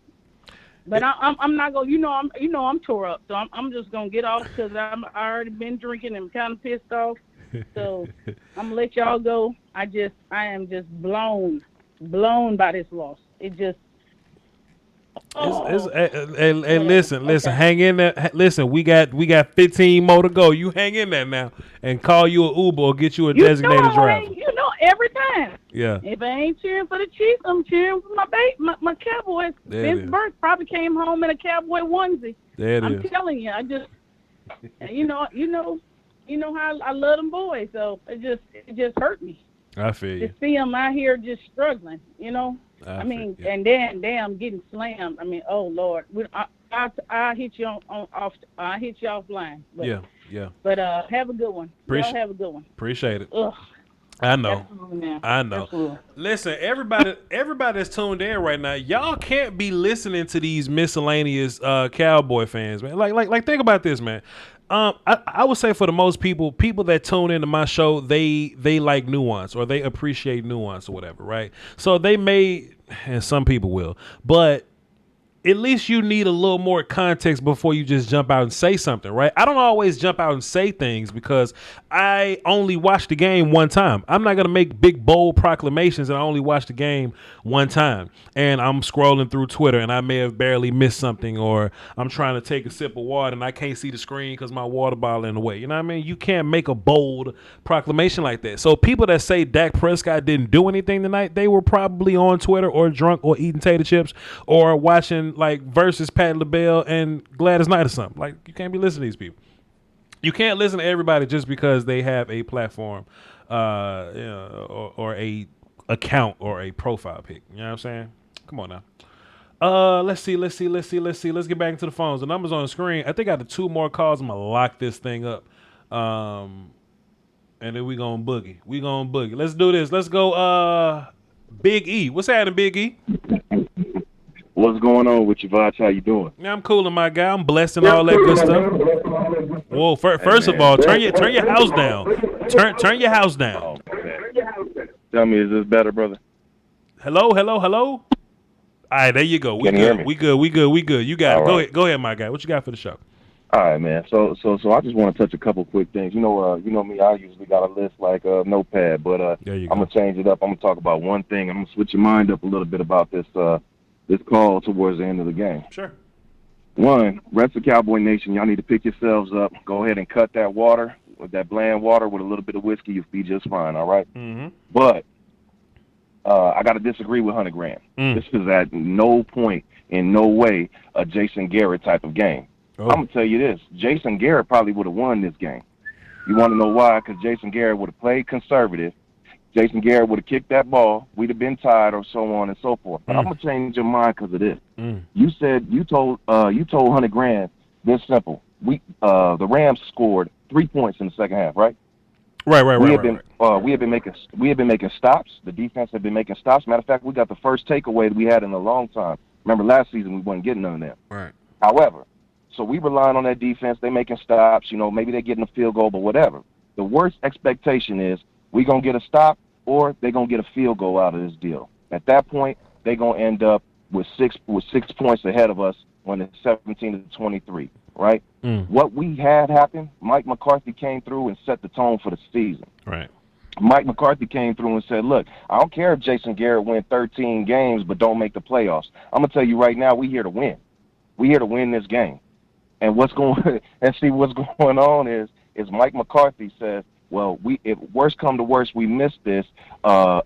CD Lamb don't round off this corner. Sure. You know what I mean, and get to the line to make. Right. We end up getting that first down. We go in. It's a touchdown. We up, and it's a wrap. However, at the end of the day, you've got excuse me real quick, but you've got Mike McCarthy letting you know I'm here to win this thing. Sure. I'm gonna go ahead. I'm gonna go for it. The odds are that even if we miss this, we still got another chance. It was like 6 minutes left in the game. We still got another chance. Worst come to worst, they get a 3-point field goal on us, and we can march back up this field. And despite that bad call at the end with the PIT, we got a couple of bad calls, but it doesn't really matter. You know what I'm saying? Yeah. All that matters is he came in and showed you that, hey, I'm here to win. I'm not coaching to lose this game. Now you can be mad about some of these coaching decisions, some of this other stuff. We was dealing with a bunch of cats that was injured. We're dealing with a bunch of different new schemes. We implement a new offense. I know you said, oh, well, it's a preseason for us and the Rams. But guess what? The Rams, Sean McVay knows our personnel. He knows what we're capable of doing, so he's going to play accordingly. We playing all brand new. We trying to implement things. And we down on defense, and we down on offense. You talking about the offensive line short. Yeah, we short on 2 tackles at the end of tonight, Sure. So, some of these things are to be expected. But the battle ain't to the swift, right? The race ain't to the swift. All I know is that chance happens to everybody, and we're going to end up doing well this season just because we set a tone that we here to win. That's what we was missing as a Cowboy Nation before. We was here like, oh, we've got everybody. We can put up numbers, but we wasn't here to win. We had a losing mentality with Jason Garrett. You used to tell me, Voch, either Dak's good or Jason Garrett's good, or both of them bad. Neither one of them can both be bad. Right. So we fixed that problem. Now we can't sit here and complain and say, oh, man, I didn't want a coach that's going to go for it when the game on the line. It just made sense to make that call. Sure. And that's all I'm gonna touch on. Voch, I got like 10 other points, but I'll catch you on your midweek. Also, do a little video on Connor Williams, man, because he really held it down with Aaron Donald. I don't know what everybody else saw, but he really held it down every time he had to see old boy. What they saw was the best player in defensive football beating Connor Williams 2 times, and they said Connor Williams sucked. I don't understand it. But Big E, appreciate you, man. Your logic was impeccable tonight, sir. Salute. I appreciate it. Yes, sir. Chat box, let me ask y'all this, though. Just based off that Big E call, let me just kind of piggyback that a little bit. Do you think that that with a more conservative approach that we would have won the game last night? You know, sometimes being conservative doesn't work in every game. But would you say that Mike McCarthy was just a little too aggressive, was just a little too heavy on the gun this game? I think that's interesting. Chat box, let me know what y'all think. Let's do this. I just made an executive decision. Let's see. 1, 2, 3, 4, 5, 6, 7, 8, 9. Tyson Westco's on the phone. I'm definitely putting Tyson on the clock. Listen, we gonna play a little bit of clock game. You understand? Now, for those of you that don't know, the conference has been locked. We're gonna lock the calls. For those of you that don't know what clock game is, I'm gonna pull up my clock on my phone, right? And I'm gonna pick an appropriate time for everybody to be on and kind of get their points in to kind of get in and get on with their life. And when the clock goes off, you gotta go. There's no other way around it. We got 23 callers, and I don't think y'all want to be up here talking to me till 2 o'clock in the morning. So we're gonna cut this clock on. I think an appropriate time for clock game is like 90 seconds. I think a minute 30 seconds is good. I think a minute 30 seconds is good for a clock game here. It's just we got a bunch of callers tonight, and I do want to get to all of y'all. I don't want this to be a situation where I'll get the next 5 callers and I'll hang up on 25 people. I don't want to do that. I want to get to everybody's call. Hey man, because y'all took time out y'all day to call me. You know what I'm saying? So the phones is locked. Don't even let me take the number off the screen. Now we're gonna leave it. You're gonna leave it up there. We're gonna leave it up there. We're gonna leave it up there too. There we go. Numbers off the screen. The phones ain't even lit no more. We're gonna keep these people on the phone. We're gonna talk to y'all. We got Dave from NY. All right. Dave from NY. What's up, Dave? Voch, my man. What's good? The Cowboys 6 Lombardi. What it is? Hey man, I'm holding it down for the Doski Woski, man. Peace and whiskey at the door. You understand? What you got for the show? Got 4 points and 2 questions. Shit, you got 90 seconds. But go ahead. Go ahead. Right. Offense wasn't that bad. Okay. Offense wasn't that bad. Uh-huh. We was going against Aaron Donald, top player in the league. You said this already. Yes, sir. Number 2, defense late start, and then actually, we kind of, got into a group. Yeah. Next thing is, I like the fact that McCarthy went in on 4th down. And the thing about that, if this question number 1, if he would have went for the field goal and then we lost, what would they have said? Same thing. Then, absolutely, sure. Right. Yeah. And then my final question is, did we blitz anytime tonight? So that's another point too. Let me stop your time. That's a great point. We weren't blitzing very much early in the game, but once we started putting pressure on Jared, the ball kind of came out a little quicker, and it kind of favored us a little bit. Cheeto got his interception because of pressure on the back end. So I do agree with you there, sir. We didn't get much pressure early, but we got some on the back end. Go ahead, sir. And that's it, basically. That's it, basically. But I always love your content, man, and I'm missing you. I'm looking forward to the next 15 games. Matter of fact, the next 19 games, and therefore we're gonna lift that 7 Lombardi. Man, I look forward to great content. Salute. That's what I'm talking about. Appreciate you, brother Dave. That's what I'm talking about. Dave, get in and get out. We're gonna reset that clock and we're gonna run it for the cardio. We're gonna get back into some more platinum folk. We got it's my man's Wallace from North Carolina. What's happening, man? What's going on with you, boss? Man, I'm cooling, my guy, man. What you got for the show? Man, I'm real quick, man. A lot of people took the points, but I still had one still left over. Go ahead. Man, I just really wasn't feeling the pressure that we was getting on the defense into the second half, so you already covered that. But my main question for you is, with LVE already showing you that he about to be a Sean Lee too. So how long are we gonna be able to hold on with him being injured over and over like that? The good thing about Van Der Esch is that it's his collarbone I'm hearing, and that is not his neck. So if it was his neck again, then that'll be a lingering neck situation, and that'll be terrible. I think this collarbone is totally, you know, is not associated with his neck at all. But hey, man, to be fair, we need him though. We need him, and injury is injury. So this ain't like a soft tissue thing where I've been sitting out for a while and I just happened to my AC, like kind of like Blake Jarwin. Blake Jarwin was a non-contact injury, and that sucks.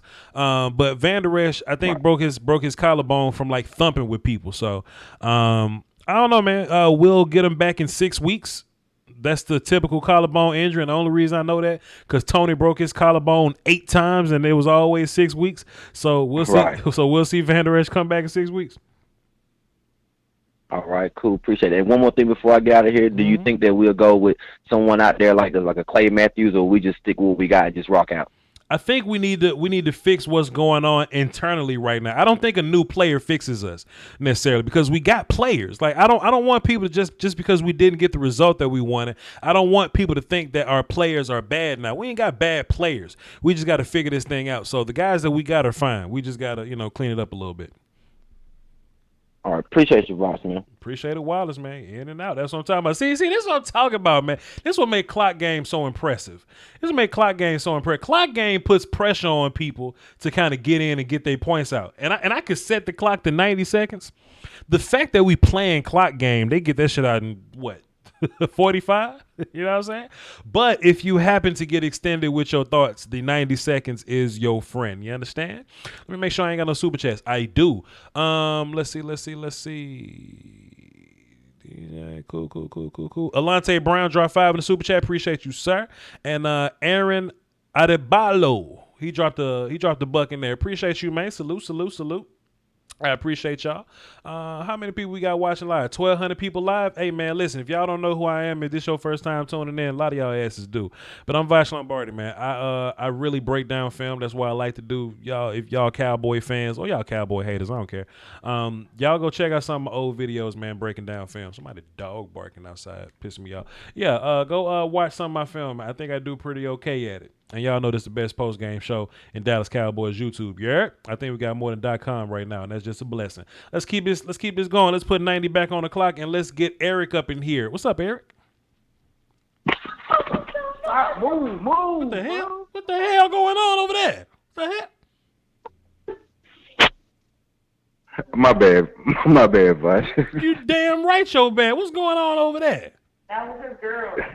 Nothing. My girl a little bit too excited. Well, tell her you called into the Voch Lombardi show and you got 90 seconds on the clock and we playing clock game up in here. Tell her the Cowboys lost and you depressed and she don't need to be playing right now. You tell her that, sir. Yeah. She know. She know. But anyway, I'm gonna get in and get out.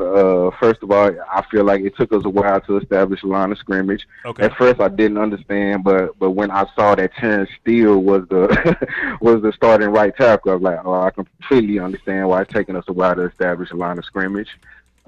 Zeke was Zeke. Zeke the freak and everything, but we can't just completely rely on that. Yeah. Dak did his thing, maybe if he would have had a little bit more time in this new West Coast offense to take these deep drops and to take deep shots, maybe we would have took those deep shots. But when you got an undrafted free agent who lost every battle at the Senior Bowl, you getting the ball out quick. So that explains a lot. I try to tell him, man. Jalen Ramsey deserves an Oscar. Sure. Jalen Ramsey deserves an Oscar. Yeah. But that's what good. That's even LeBron flopped. So and he's the quote unquote GOAT. So if you can find a glitch in the matrix, go ahead and use it. Sure. I ain't mad at him, but it worked. Sure. But this practically a preseason game. And it's crazy. Another thing that's crazy to me. A defensive player that ain't played in 5 years was our best defensive player tonight. Ain't that crazy? That is crazy, sir. Great point. Go ahead. Yeah, so, I really saw that. Trayvon, I would have much rather saw Jordan Lewis and Cheetah on the outside, and and let Diggs run the slot because Anthony Brown is basically just still Anthony Brown. Yeah. And my last point is a lot of plays, Hey, my bad. I got let's go. My bad. Great call though. Great call. Hey, you tell your girl leave you alone, man. Why you dealing with loss? you tell your girl she need to be more understanding while you dealing with loss, sir. You understand? Chad Boss, what that mean? Fantastic point by him though, right? Fantastic point. He said our best player was a cat that ain't played football in 5 years. That's kind of crazy, ain't it? Ain't that crazy? Ain't Chad Box, ain't that crazy? Ain't that crazy? That is crazy, ain't it? Let's go ahead and get Tyson up. I know Tyson ain't gonna make 90 seconds. I know he not gonna make 90 seconds. Tyson West Coast, what's happening, man? Tyson West Coast Cowboy, West Coast Dallas Cowboy Scout. What's up? Tyson going 1 time, 2 times. All right, Tyson fell asleep. We're going to get Tyson up out of here. We're going to move on. Big Dog. I know my man's Big Dog driving around right now. What's going on, Big Dog? What's good, bruh? What's good? Man, Cowboy L's, man. Cowboy L's. It's all good, my guy. What you got for the show? Well, first point, we're going to talk about some coaching. Okay. I don't mind the fact that we went for it on 4th down. I don't, because that's an aggressive move. You're going to be an aggressive guy, then go for it. Mm-hmm. I just hate that we missed the field goal before that, because that really puts that into, we already kind of used our chance right there when we missed the first field goal. So that's the first one I hate. Then coming over to Dak. A lot of people ain't going to want to admit this, but again, another example. Dak always talking about wanting to get paid. Well, if you want to get paid, you got to win games like this. Okay, let me just pause the clock for you, sir. Sir. I'm not going to let you do that to Dak Prescott, man. I can't let you do that to Dak Prescott, sir. I refuse to let you do that. I know. You ain't going to like it. It's the fact. Hey, everybody he wants to get paid like wins his game, Voch. Got to be real with you. Russell wins it. Rodgers wins it. Mahomes wins it. You want that? Watson might even scramble outside the pocket. I wanted him to scramble more outside the pocket to make plays because I think he's great at it. And all them people you want to get paid like we do it, then you got to do it. What do you think? That's the only thing I'm saying. What do you think Dak could have done what do you think Dak could have done to win this game, sir?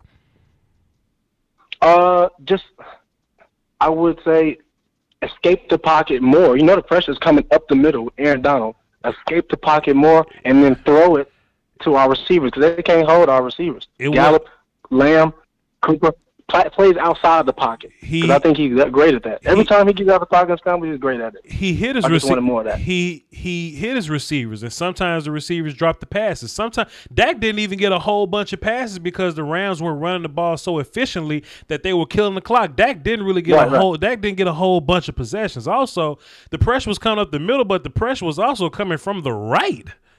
And then at the end of the game, the Gallup pass interference. Hey, look, if that's not a bad call, ain't that Dak winning the game?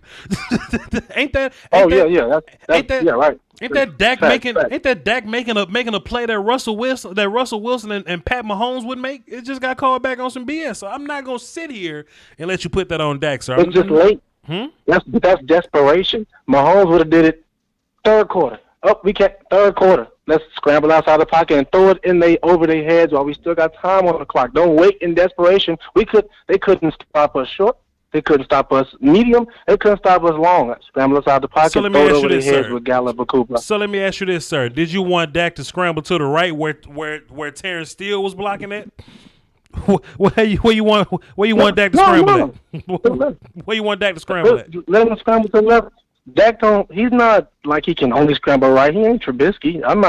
Dak can go to the left, throw it over everybody's head. I've seen him do it. Matter of fact, his best play is probably when he scrambled outside the pocket to the left, threw it over everybody's head. Cole Beasley caught a touchdown versus the Giants. Dak has done it plenty of times. This ain't the Giants, fam. This ain't the Giants, fam. I think you're being a tad bit unreasonable, big dog. You know I normally let you talk for 5 minutes, but we playing clock game tonight. We just happen to have a bunch of callers. So hey, look, call back in the middle of the week. I'm gonna let you ramble, but I appreciate you, man. This ain't Dak fault. This ain't Dak fault, man.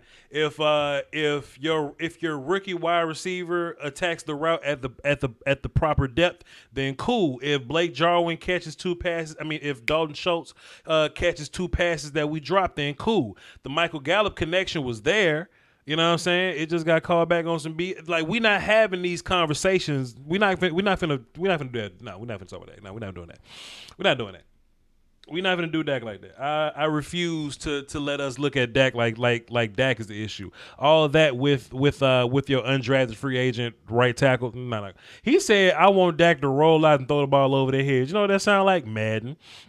That sound like something he doing Madden with Lamar Jackson, fan, or something he do with Dak on Madden or whatever. So, we not going to do that. We're not going to do that, but we're going to keep running this. We're going to keep going. We got 13 callers left. Marv, what's happening? What's up, man? How you doing? Yeah, I'm cooling, brother Marv. Cooling. What you got for the show? Okay, I got to quick get it down. I haven't talked to you in a long time. Okay. But I'm going to tell you right now. The guy's telling you the truth. I ain't going to get mad at Dak because I want Dak to be like my boy Roger Staubach. He could be that. That's Dak. He could do it. That's some pressure. So okay. we ain't going to make no more excuses for Dak no more. He got to do that for now. He got to go in that huddle, change the play, forget what them dumb coaches do, because the coaches lost this game tonight. I'm going to see it. I'm going to give him the benefit of the doubt because it's the first game. Now, that 27 cornerback, he's going to be all pro. Them 2 throws they made on him, woo, that was luck. Number 58, going to be a beast. When we get Randy Gregory back, that's going to make us even better. Because number 90, he okay. Number 90, I'm still pissed off at him. 54, everybody on defense, I give him a D, except 98 and 27. But Dak, forget the whole game, but that 2 minutes, when it's 2 minutes, 20 seconds left, Voch, he has to win the game. Forget that sorry tackle. He know he's sorry. I ain't making no more excuses. Right. He got to make plays, my brother. But Marv, did he not make the? He's won. But Marv, did he not make the play? But it just got called on some BS. Well, you know, I ain't gonna forget that play. That throw. I don't want to win like that. That throw to Randy. I want him to drive that ball down. Look, we have 2:20 left, Voch.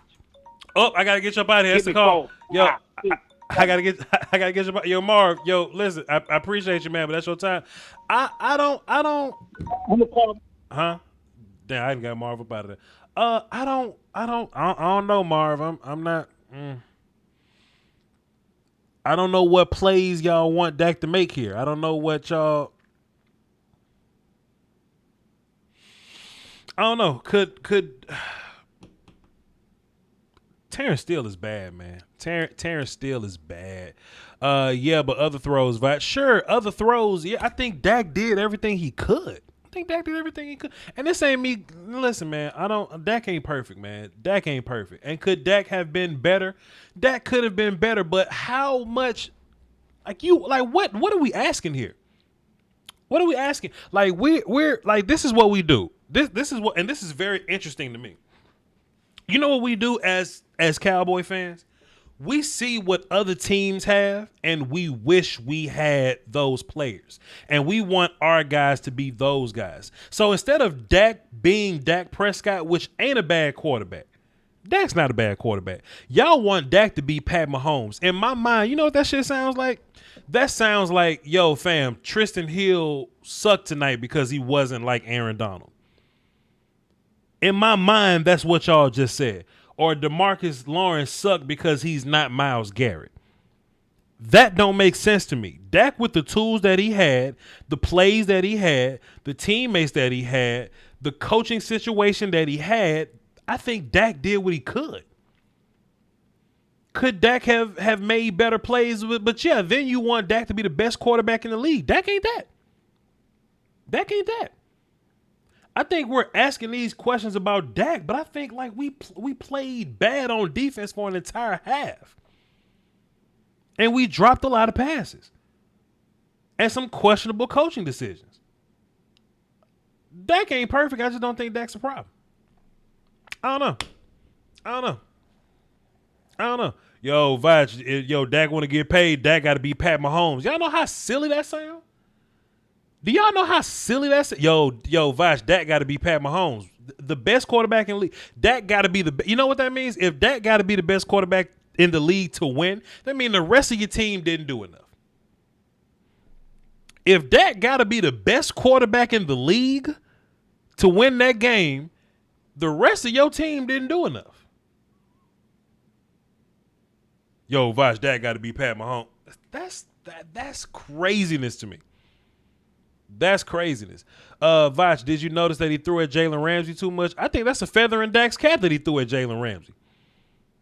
I don't know. If Dak was as trash as y'all say he was, he wouldn't throw at Jalen Ramsey. Dak completed, 12 passes on Jalen Ramsey, and it would have been 13 if Gallup would have if that wouldn't have got called back.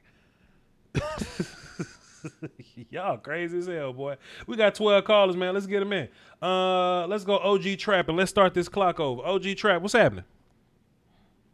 What's going on, Voch? I'm drinking this salty water right now. Yeah, it sucks, man. To these crazy calls and why they pissing me off? They pissing me off too. Did they watch the Eagles Redskins game today? You know what? Our team looked like the Eagles. Go ahead. We had an undrafted free agent tackle and we didn't give up 8 sacks. Mm-hmm. Yeah. I'm just saying. That's fair. People sound crazy to me. Our problem to me tonight was. Oh my God! I just thought about something. The Washington Football Wizards #1 in the East right now. Oh my God! I just thought about that. What are we worried about? Oh my God! We suck. Right? Why are we worried? Do we think they're gonna win the division? Go ahead, my guy. I'm listening to you. So I'm just thinking. Have lost my train of thought. But I was just thinking that until the defense gels to normally a run fit, we're going to have issues with the run. Right. It's just something that I see. Right. But once they get that, and it just comes with playing together. Right. I know when he makes this move, I got to cover him here. I know when he makes this move, I got to cover him here. Right. Them guys ain't played together. So they learning each other. Right. Individually, they all beasts, but you got to remember, a team is a team. It got to fit together. Right. The fits got to be together. Right. They started to come together as a game. Right. Offensively, we could have gave Zeke the ball. Yo, OG Trap, you right, man. You absolutely right. We could have gave Zeke the ball more. Zeke was actually getting off, man. But listen, I just think we ran out of time on offense. I got to get your body as clock game. My bad. I don't think we suck for real. There's some people in my chat box. Nah, I don't think we suck for real. That was just my immediate sickness to the Washington Football Wizards being #1 right now. That sucks. I think Zach Noel is a Washington fan though. I know Zach Noel. Zach Noel. He from. I don't think he's a Cowboy fan. Zach from my draft crew. Zach. No, I'm not a Washington fan, dude. Cowboys fan for like 30 years. My bad, Zach. You just call in a lot during draft season. I don't really remember getting you during regular season. My bad. What's up, Zach? My bad. That's true. Mm-hmm. Hey, man. A couple things I want to say. Uh-huh. First thing I want to say is when you go and break down the film. Yes, sir. If you could just look at the curl routes, just pay attention to the curl routes on second down. Sure. And report back to us all. And also report back on the first down running and no play action pass off first down. If you could just do that for me, that would be great. Sure. Because that was my big problem tonight with the scheme. Sure. There was just too much predictability, too much of last year. Sure. And then moving on to the positive stuff, because there was some positive shit. Alden Smith? Yeah. What? Dude, that guy is a monster. Yeah. A fucking monster. Yeah. Yo, for every Cowboy fan out there, that dude is a beast. when you see him line up, his arms are literally he looks like a monster from the goddamn Looney Tunes basketball movie. Space Jam. His arms are dragging on the field. Right. Like, that dude is a beast. And he got what, like 8 tackles and a sack and a half tonight? Yeah. Not played football for 5 years? Yeah. Pay attention to that guy. Mm. He's going to be a stud, and that is going to be a big story for us. And I just want to give big props to Diggs. Let me tell you what I saw from him, he played his technique brilliantly. Right. He was turning to the ball, and he was just missing the ball by literally millimeters. So I'm super stoked about those 2 players. And hopefully I got it. I'm out. Appreciate it, Zach. Yo, Zach was on the road, man. Zach made some good points. I do. While you on the phone, Zach, actually, don't go nowhere, Zach. Actually, you did make some good points that I kind of saw in passing that I kind of do want to look back into. Every time Coop caught the ball, it looked like a hitch or a curl route. I didn't see Coop really catching the ball on the like on the move. You know what I mean? So I really want to know what the Rams were doing to us on defense that made us play the type of offense that we played. I'm not ready to jump out on the ledge and say Jason Garrett calling plays or that Mike McCarthy is terrible or anything like that. But I would like to look at the defense first. But you did make some valid points, though, Zach. I do want to say that before I hang up on you. I appreciate it. I'm a Cowboys fan, by the way. My bad. Remember that. My bad. I got you, Zach. I don't know now. I don't know now. And the only reason I said that about Zach because I try to make an argument that your defense. I tell you what, Drew, and I'm gonna let you comment in too, Drew. First of all, you're a Cowboys fan, Drew. I'll take my defense giving up. Hold on. Give me a second. Everybody in the chat box right now, Drew is an Eagles fan. Give me 30 seconds. I'll take my defense giving up 20 points to the Rams. Your defense, my good sir, gave up 27 points versus the Washington football team.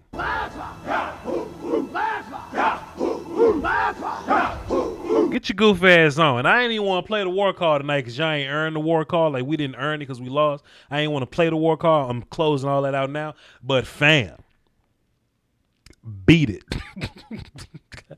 Scram. All right? Let's get back to the phones, though. We're not going to give any of that energy any time. I got some notifications on Twitter. Let me make sure people aren't asking me questions on Twitter because sometimes people can't get in on the chat box and they ask me questions on Twitter. All right, cool. We good on Twitter. Let's get into the phones then. Let's see what y'all talking about. Let's go Josh. Let's see what Josh got. I think Josh is our last platinum call. What's up, Josh? Hey, what's going on, Bob? Hey, man, listen, you a platinum call, and I hate you had to wait so long, but damn, we had 30 platinum calls tonight, so my bad. I ain't tripping. It's just real quick. Go ahead. I ain't seen no pass rush tonight. Well, on third and six. Well, you couldn't see very much pass rush because they was getting rid of the ball just immediately. But when there was dropping back, like when there was time in the pocket, there was some pass rush. So I just want to say that to you. But go ahead, sir. I'm just frustrated. You know what I'm saying? I know frustrated. But I ain't gonna over. You know what I'm saying? Say like we gonna lose the season. Shit. It's one game. Right. I ain't tripping. Right. But on 3rd and 6, why run the ball on 3rd and 6? He ran the ball because he felt like it was 4th down territory. It was in his mind that you can cut down the length of the 4th down play with a run play. And to be fair, it did. It went from 3rd and 6 to 4th and 2, and 4th and 2 is very manageable. So, I mean, I get why he did it. 4th and 2, we should do the quarterback run, in my opinion, because they won't stop that. I mean, that's easy to say, but I mean, I don't know. Again, it's one game. Like I said, in 2014, we lost the first game. 16, we lost the first game. 18, we lost the first game. With the playoffs all 3 seasons. I ain't tripping. You know what I'm saying? It's one game. Sure. It is what it is. I got faith in my team. I said we still want the Super Bowl. That's my opinion. So well, Josh, Josh, let me ask you a question, sir.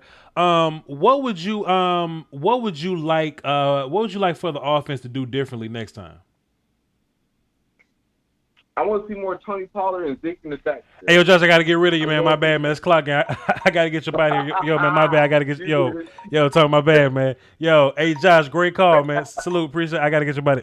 Hey, please, salute. Come on now. My bad, Josh. I ain't mean to do that to you. I'm lying. I did try to do that to you. All right. So we got some non-platinum callers.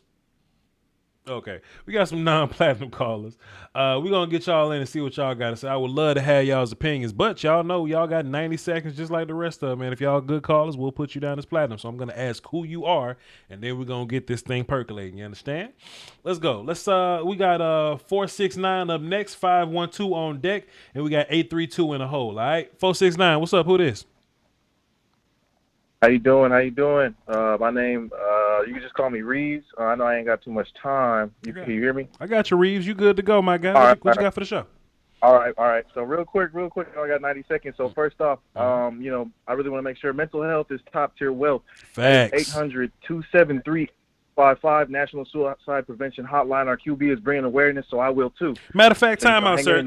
Let me just pause your time. You was going fast, sir. Run that number back one more time slowly so everybody can write it down in case anybody need help. Go ahead, sir. Run that number back one more time. All right. So mental health is top tier wealth, like I said, y'all. So yes, that is 1-800-273-8255. That is National Suicide Prevention Hotline. It is also National Suicide Prevention and Awareness Month. Obviously, I'm sure y'all seen in the news with the things that Dak is dealing with. Sure. Me personally, even have dealt with. So seeing Dak deal with that and overcome some of those things and still battle those things is really eye-opening. And I think a lot of y'all can respect that because that's our boy at the end of the day. Right. Well, let me not do that. Most of our boys. But anyway, that's pretty much that on that. But I guess moving on with the remainder of my points, real quick. LVE's neck fell off the dragon. Well, collarbone, I should say. Yeah.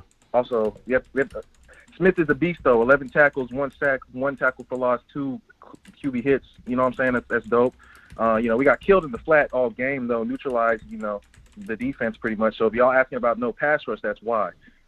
Dak is having a great game, though. I don't know what y'all talking about. That Deshaun Watson-Dak comparison is kind of crazy because you see Deshaun QBR was at 84 with 20 completions for 253 yards. Right. Dak had 25 completions for 26 yards with a 92 QBR, but it's fine. Also, Dak had more rushing yards against I would argue, a better secondary than the Chiefs.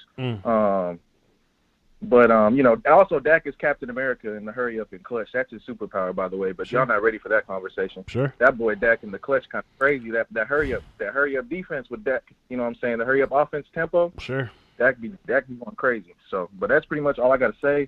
Also, CD got to realize that he's not Michael Jackson with the smooth criminal moves. He's not in college right now. Yeah.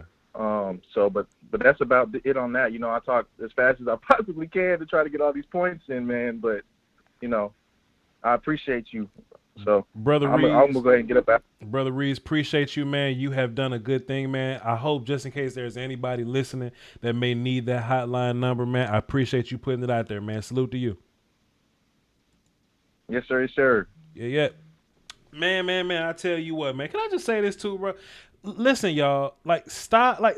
The reason why Dak didn't throw many deep passes was because the defense was playing cover 2. They played a lot of cover 2.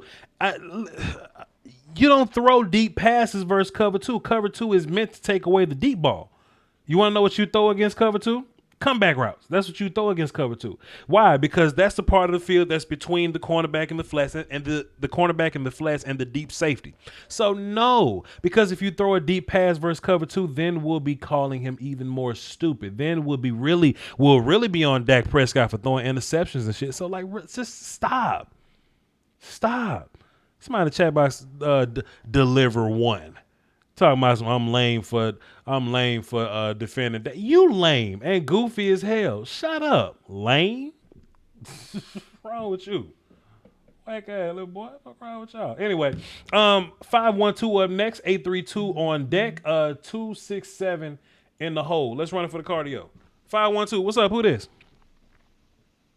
Hey, what's going on? This Carl, but hey, I see this team look different. Okay. And I mean, it's in a good way. It's in a good way. Okay. We haven't had a preseason, and the team didn't. Normally in the Jason Garrett era, it's a bunch of goofy mistakes. For the most part, it was a solid game, and it got better as the game went on. Sure. I don't have an issue with go for it on fourth down. Right. And it was 11 minutes and 45 seconds left at the time that he did it. So it was at the beginning of the quarter. Mm-hmm. You know, so I don't see a problem with that. Because even if we'd have made the field goal, you tied the game, you still got a whole full game left. And let's tell you what could have happened. Yeah. Our defense, they did good considering LVV got hurt. And then, J. Lou's out. Yeah. J. Lou come back, that we good on the secondary. And Trayvon Diggs, boy, gonna be a beast. Mm-hmm. Sure. Yeah. I feel you, But, Carl. Yeah, I feel you. yeah. Yeah, great call, man. And other than that, yeah. And I mean, Dak played safe. Yeah. You can't hold your head down on Dak. Dak, he was fighting for his life out there. Considering Terrence Steele out there, he had a chance to win the game. Right. He put the ball out there. That's time, man. I appreciate you though, Carl. Salute. Already, man. Carl sound upset and sleepy. So, somebody in the chat box say, Voch, somebody say, what coverages can you throw deep against? You can throw deep against cover 2. You just can't throw deep like you want to throw deep. But in terms of deep like you want to throw deep, you can throw it 0, 1, definitely cover 3 because cover 3 is kind of built like cover 1. You ain't throwing against cover 4. Depending on the side of the field you attacking cover 6. And cover 5 ain't nothing but a glorified cover 3 anyway. So yeah, you can pretty much you can do what you want to do. You can do what you want to do. It's just that when you cover 2 and especially Tampa 2, you just gotta get peculiar with how you're throwing deep. And if you're gonna throw deep against cover 2, what you need is time. With Terrence Steele as your right tackle, you don't have time, sir. So sorry. Then if Dak would have held the ball to throw the ball deeper, then you would have been like, oh, Dak holding the ball too long. If I would have rather y'all say, you know what, Voch, whether Dak had a good game or a bad game, I just don't like him. If y'all come out and say that, I'll respect y'all so much. I respect y'all as adults so much if y'all just come out and say, yo, Voch, I feel you. Regardless of what Dak do, I just don't like him. I respect that, man. I respect it. I don't know. We got Houston up next, 267 on deck, 313 in the hole. Let's run it. 832. What's up? Who this? Yo, what's up? It's Brandon. How are you? What's up, Brandon? I'm chilling, man. Holding it down for the Doski Woski. What you got for the show? All right, I got 5 positives, 5 negatives. I'll run through the negatives, then give you my positives. You got 90 seconds, but go ahead. I got it fast. All right. Number 1, where was Tank? 1 tackle tonight, 5 sacks last year. Newsflash: great edge players don't get paid $20 million a year to stop the run. You can scheme to run away from him, and that's what happened tonight. He's got to get to the quarterback. Okay. Number 2. Okay. Wait. Pause. I just paused your time, sir. Okay. So D-Law did do some good things in the run game. He did a lot of things in terms of setting the edge and working guys back inside, and they did run away from him. But let me ask you this, sir, and anybody in the chat box, y'all can feel free to respond. When the ball is coming out in 2 seconds, how do you expect to get a sack from that? No, I definitely understand tonight, but my problem comes over the last year as well. He had 5. I mean, not every quarterback's getting it out 2 seconds. Okay, this is a new year though. This is a new year. Last year was filled with labrum surgeries and no off seasons, and he was the most double team defensive end in the league.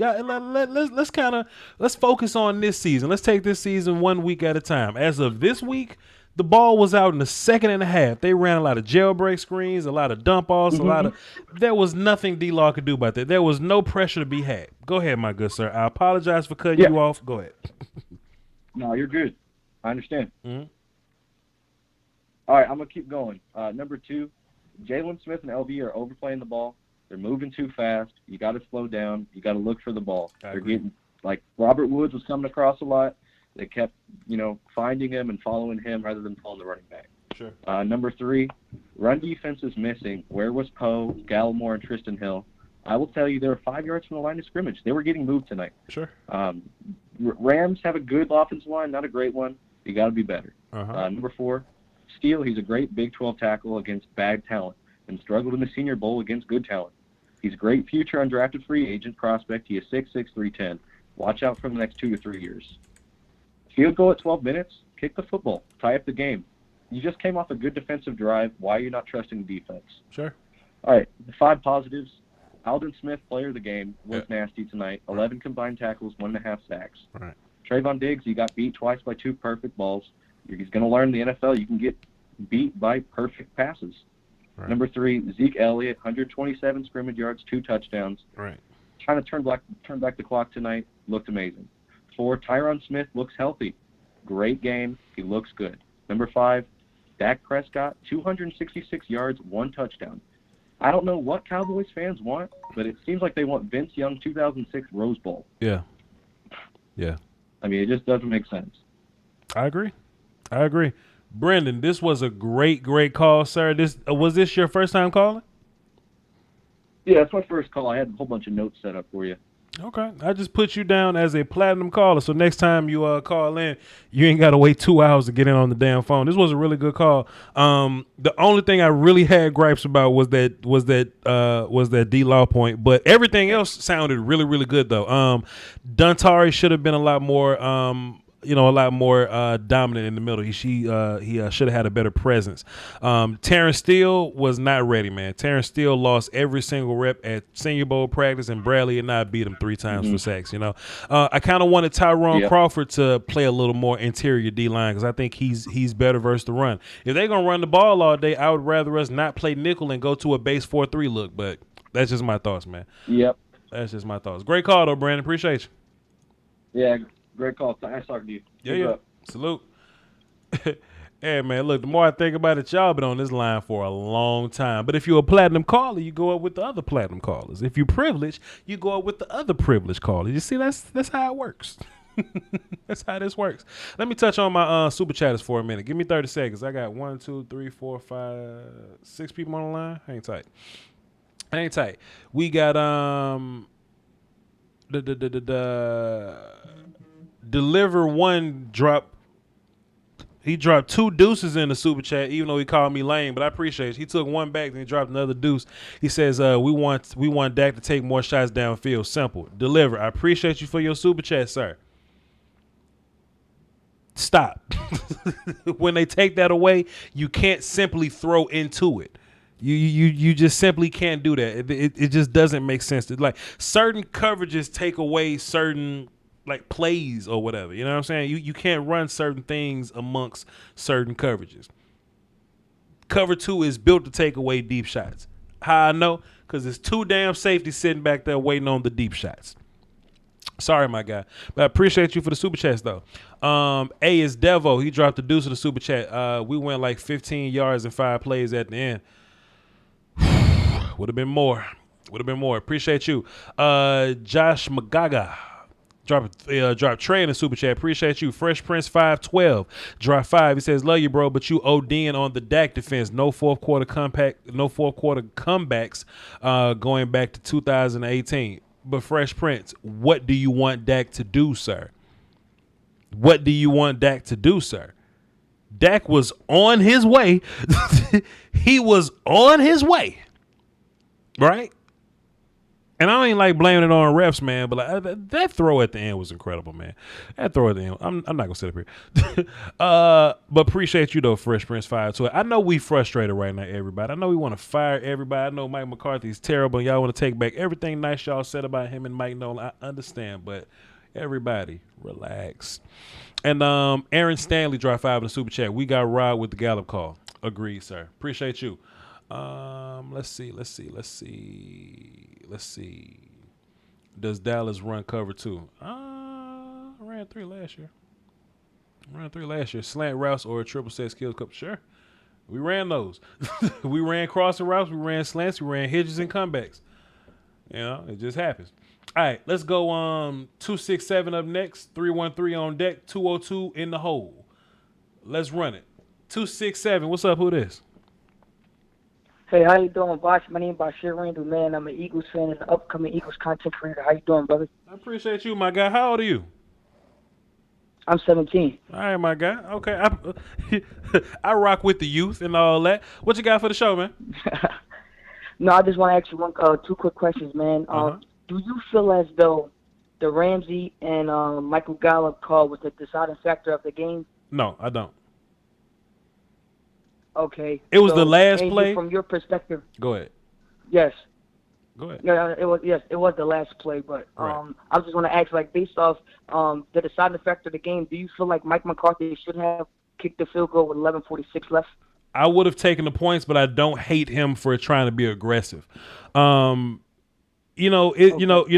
Football is basically results based. You know what I'm saying? So if we would have gone for it and CD gets the proper depth and we hit CD and get the first down or get a touchdown, then we're praising Mike McCarthy for being aggressive, and we're saying things like, "Oh, Jason Garrett would have never been that aggressive." You see what I'm saying?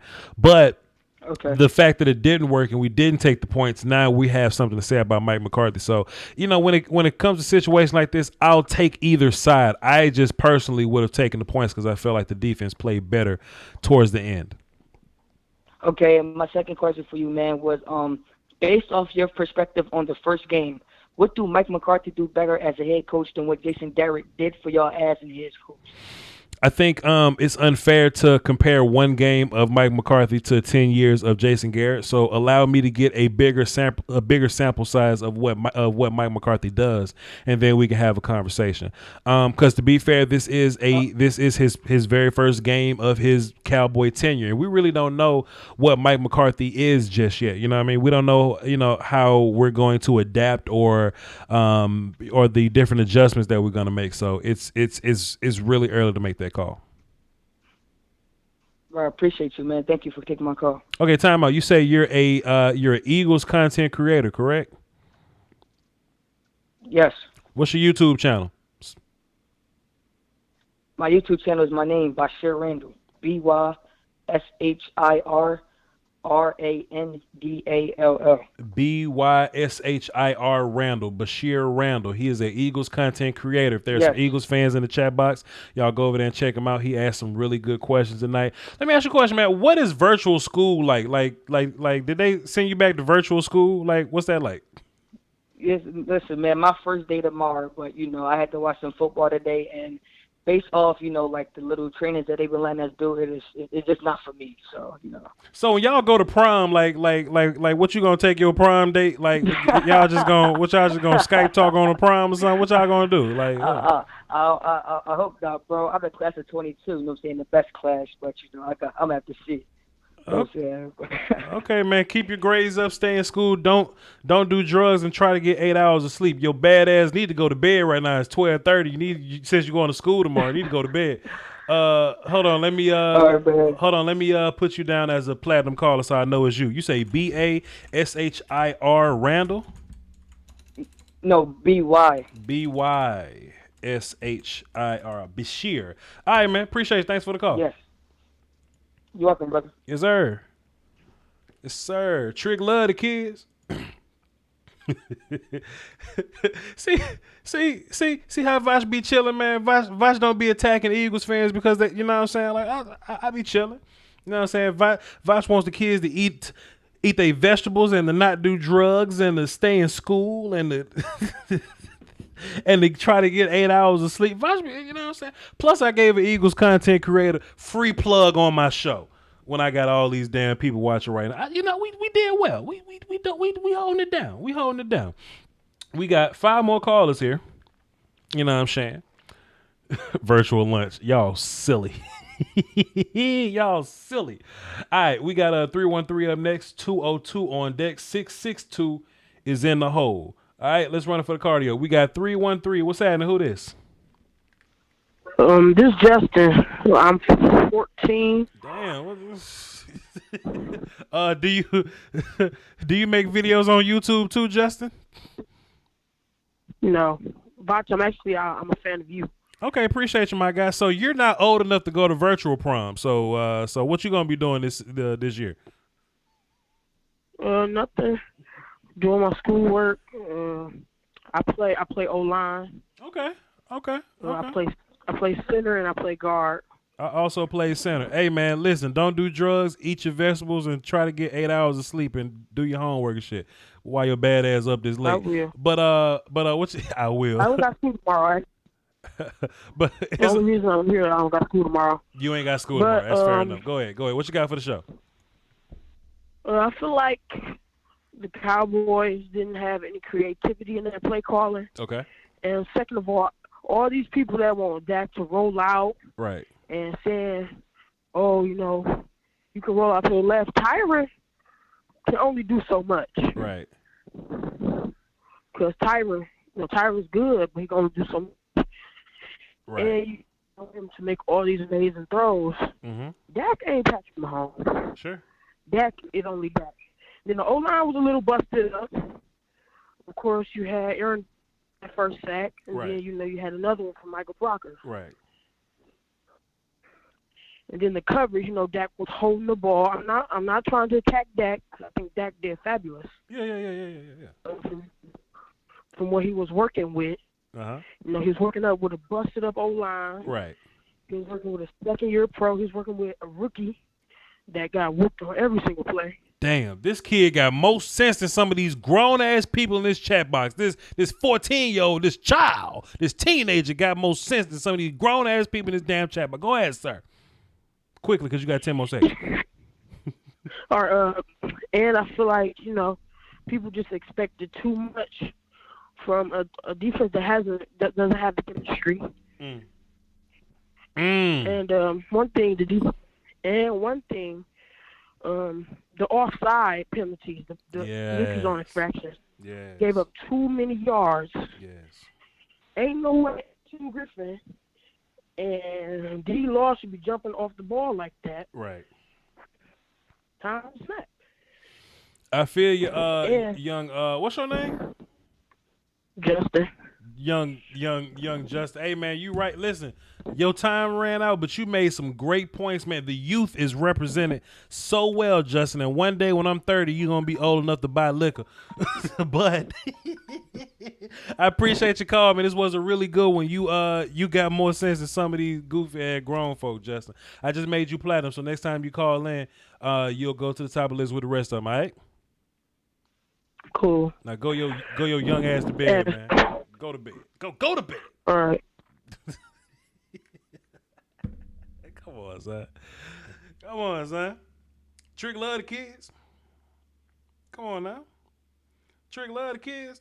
Boy, they did a whole post-game show over there and cut the game back off.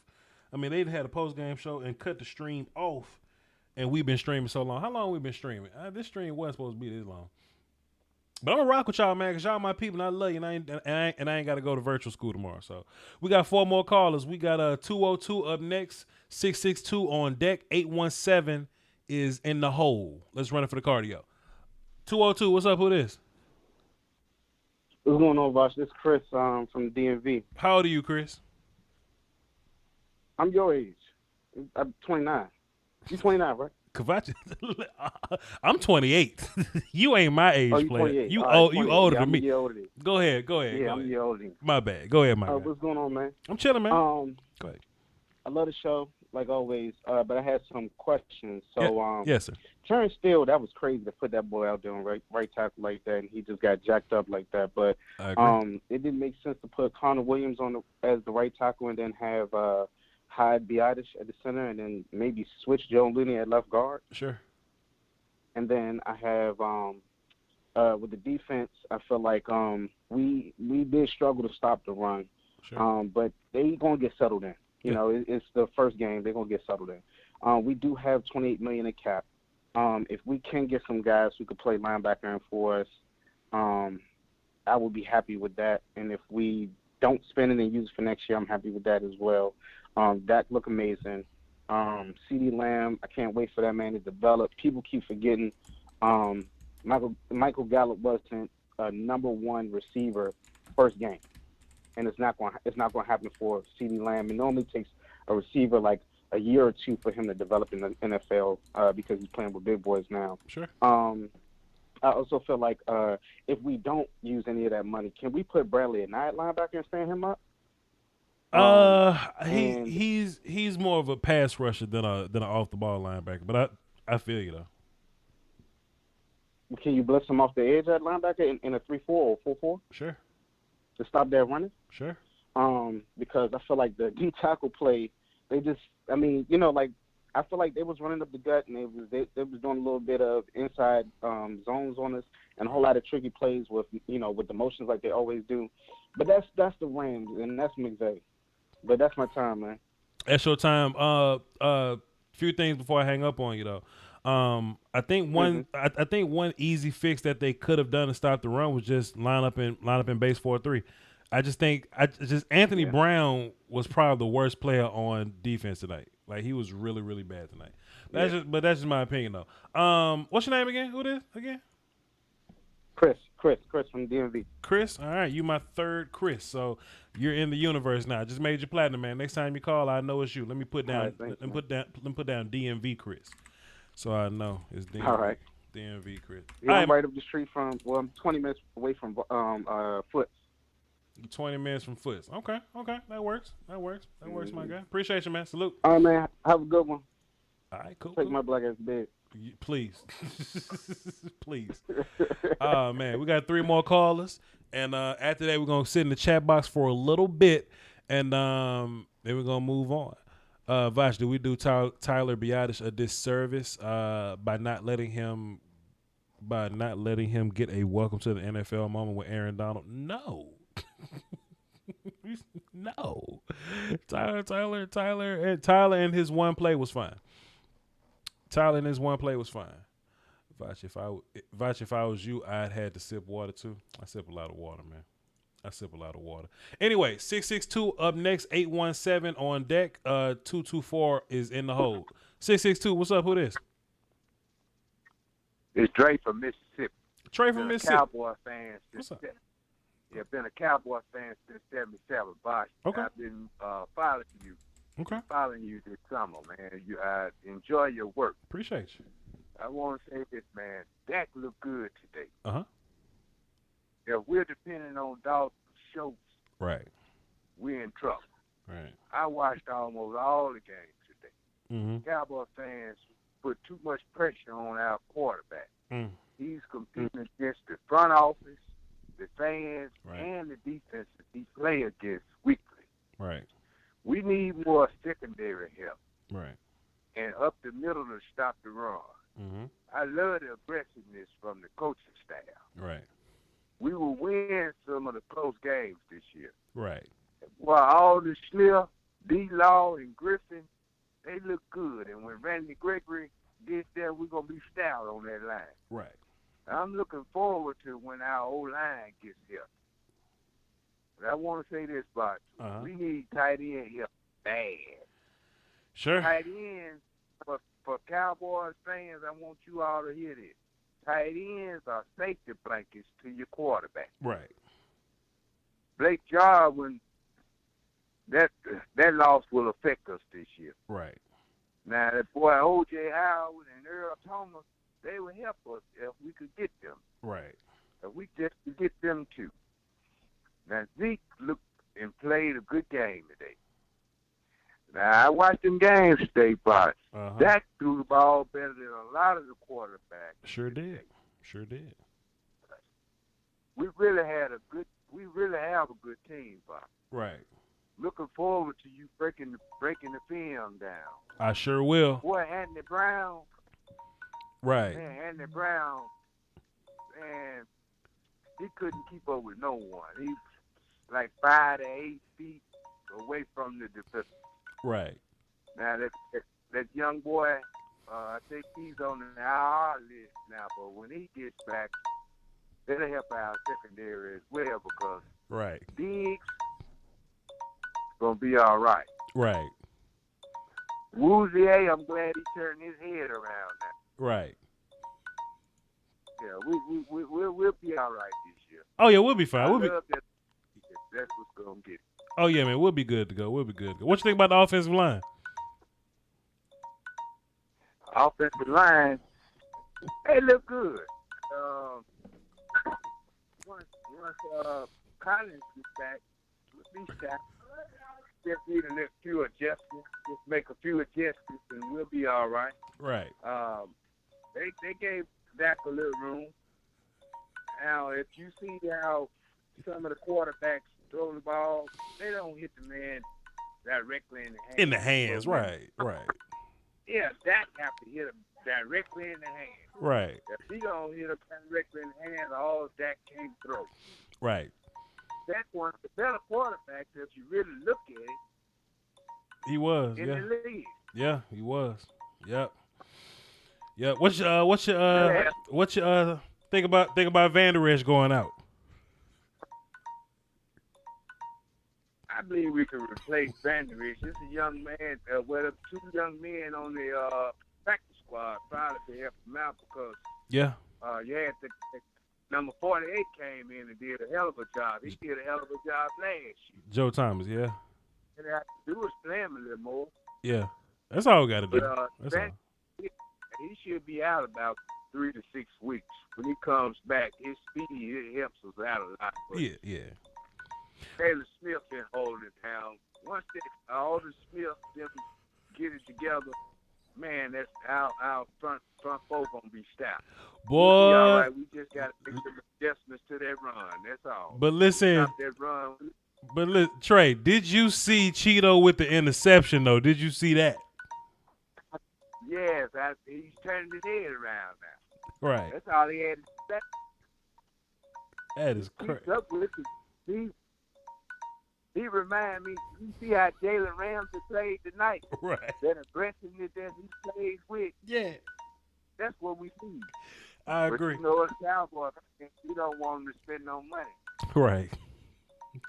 Boy, Alden Smith with the sack, though, man. How about Alden Smith, man? Ain't played football in 5 years and came back and got that sack, huh? Yeah. Well, I anticipated that from him. When I first saw his first get off, I knew he was going to be all right. Right. And then we could throw defensive ends after defensive ends at those O-line. And that's what I like. That's going to help us out a lot, too. Yeah. Think we're going to be all right next week versus the Falcons? Yeah, we'll be all right. We're going to make those adjustments this week. Yeah. We'll be all right. I was excited to see that coach call it 4th and 2 play. Yeah, it's crazy. Yeah. He went for the win. Now, if we would have made that first down, everybody would have been talking about what kind of genius the coach was. But when we missed it, all the coaches messed it up. No, he's setting the tone for the year, letting us know. Right. We plan to win. We're not playing conservative. Right. That's what we've been lacking all the time. Right. And he's showing confidence in his offense. Right. That's what he's supposed to do. He's showing confidence in his quarterback.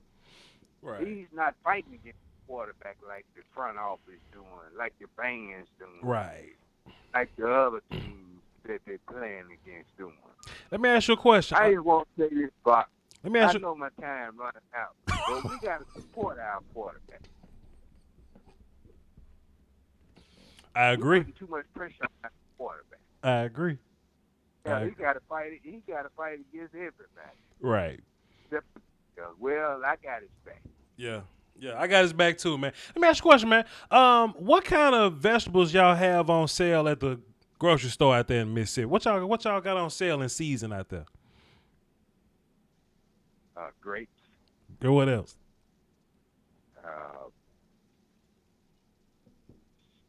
Tangerines. We got pretty much all the fruits.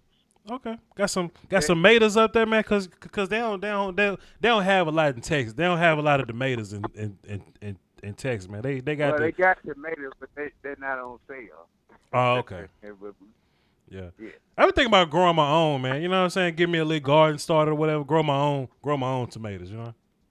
Well, down here where I'm from Greenville. We have a lot of community gardens around. Right. Downtown. Right. Yes. Okay. We're trying to get, obesity. It hits heavy down here in the South. Oh yeah, right. It was hot outside today, wasn't it, boys? It was like 100 degrees in Texas today. It was hot out there in Mississippi too. Yeah, it's about 96. 90. That's crazy, boy. You could cook an egg on a car. 96. Right. Right. We had that different heat here, that humidity. Yeah. Yeah. And mosquitoes. Mosquitoes, yeah. You ever been on OnlyFans? On what now? No, don't worry about it. Hey, Trey, appreciate it, man. It's a good call. I appreciate it. I'll talk to you next time, man. Salute. Yes, sir. It was a great call.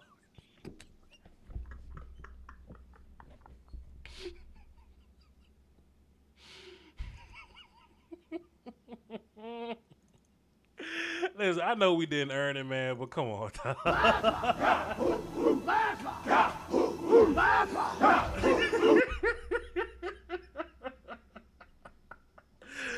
Oh, shit, man. Okay, my bad. My bad. Back to football, man. I just wanted to see. 817 up next, 224 on deck, man. That's my bad. 817, what's up? Who this? Hey, what's up, boss? It's Travis. Hey, I got an OnlyFans if you want to subscribe. Relax. What you got for the show, man? My bad. What's up? No, I'm kidding, yeah. So, I'm not going to act like an NFL analyst and, tell you a bunch of hoopla here, but right. I just had a couple opinions from you, right. Opinion questions. Uh-huh. So basically, I just wanted to ask about, like, how do you think the Lions played overall, defense, offense, and then, what do you think about those, like that call on fourth down, McCarthy going for it on 4th and 3. I thought that was kind of a stretch. I would prefer, just go ahead and kick the damn field goal. He got 3 yards to get.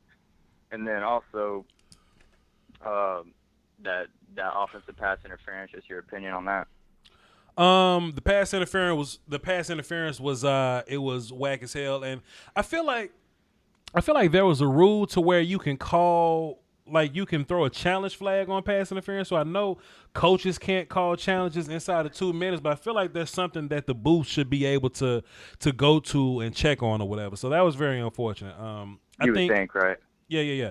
I think the D line. I mean, I'm probably gonna have to watch a little bit more film to really like figure that out or whatever. But the O line, I mean, like Tyron was good. I think Connor, for what we asked him to do, was solid. Joe Looney didn't die. Like a few plays, he was picked up and tossed around. But that's just because we was up against Aaron Donald. But Zach was kind of was kind of shaky, and Terrence Steele was terrible. And I don't mind the going for it on 4th down. I would have taken the points personally. Like, if you asked me, I would have done it. But I don't mind going for it. It's just that football is very results based. So if you convert, you're a genius. If not, then you suck.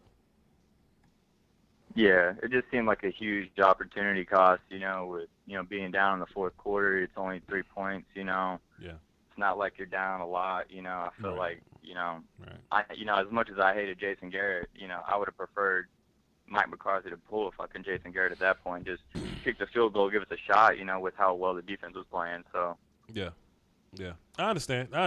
And to be fair, there has to be a balance. Sometimes Jason was too, conservative, and I think Mike McCarthy just got a little too aggressive on this. But it only depends on if you win or not. This is a results-based business. If he wins, he's a genius. But Right, yeah. If he would have, if that wouldn't have been called, who knows what we'd be talking about right now. How well they did and all that other shit. But at least there's some positives, we could pull from the game, with Alden Smith and all that. But and the Eagles, losing to a no-name team, you got to love that. Right. That's hilarious. That's still fun. Today would have been perfect with a win, but we lost to the Rams, not the Washington Football Wizards. So it is what it is. That's all you got. Right. They're a tough opponent, so you can't get your head too down in the sand, So. Yeah, I got you. What's your name again? Travis, man. I'm at least a couple-year viewer. I really appreciate the film you do, all the X's and O's and all that. Yeah. I'm a casual football fan, but, I'm a diehard Cowboys fan. You can tell by the 817, area code. I'm a DFW, so big-time Cowboys fan here. So I really appreciate the film breakdowns and all that. No doubt, man. No doubt. We're going to keep working, man. Travis, appreciate you, man. Thanks for the call. Hell yeah, man. Keep it up. Yeah. Listen, man. That call before Travis called, that's some of my best work, man. That's got to be some of my best work, man. When I put out the best of series, man, because I'm going to be working on a best of series. Uncle Charlie recommended me do a best of. I will be working on that. When I do best of, dog, I got to pull that one back out, man. One last call and we're going to go to bed, all right? One last call and we're going to go to bed. This chair getting uncomfortable, but we going to live. I've been in it for a while, but we going to live. 224, you're the last call of the night. What's happening? Who this? What's up, Voch? This is Aaron. What's up, Aaron? How's it going? What's up, man? You ever shot dice in the bathroom before? I've not. It's an inside joke. Don't worry about it. Don't worry about it, my guy. What's up, man? What you got for the show?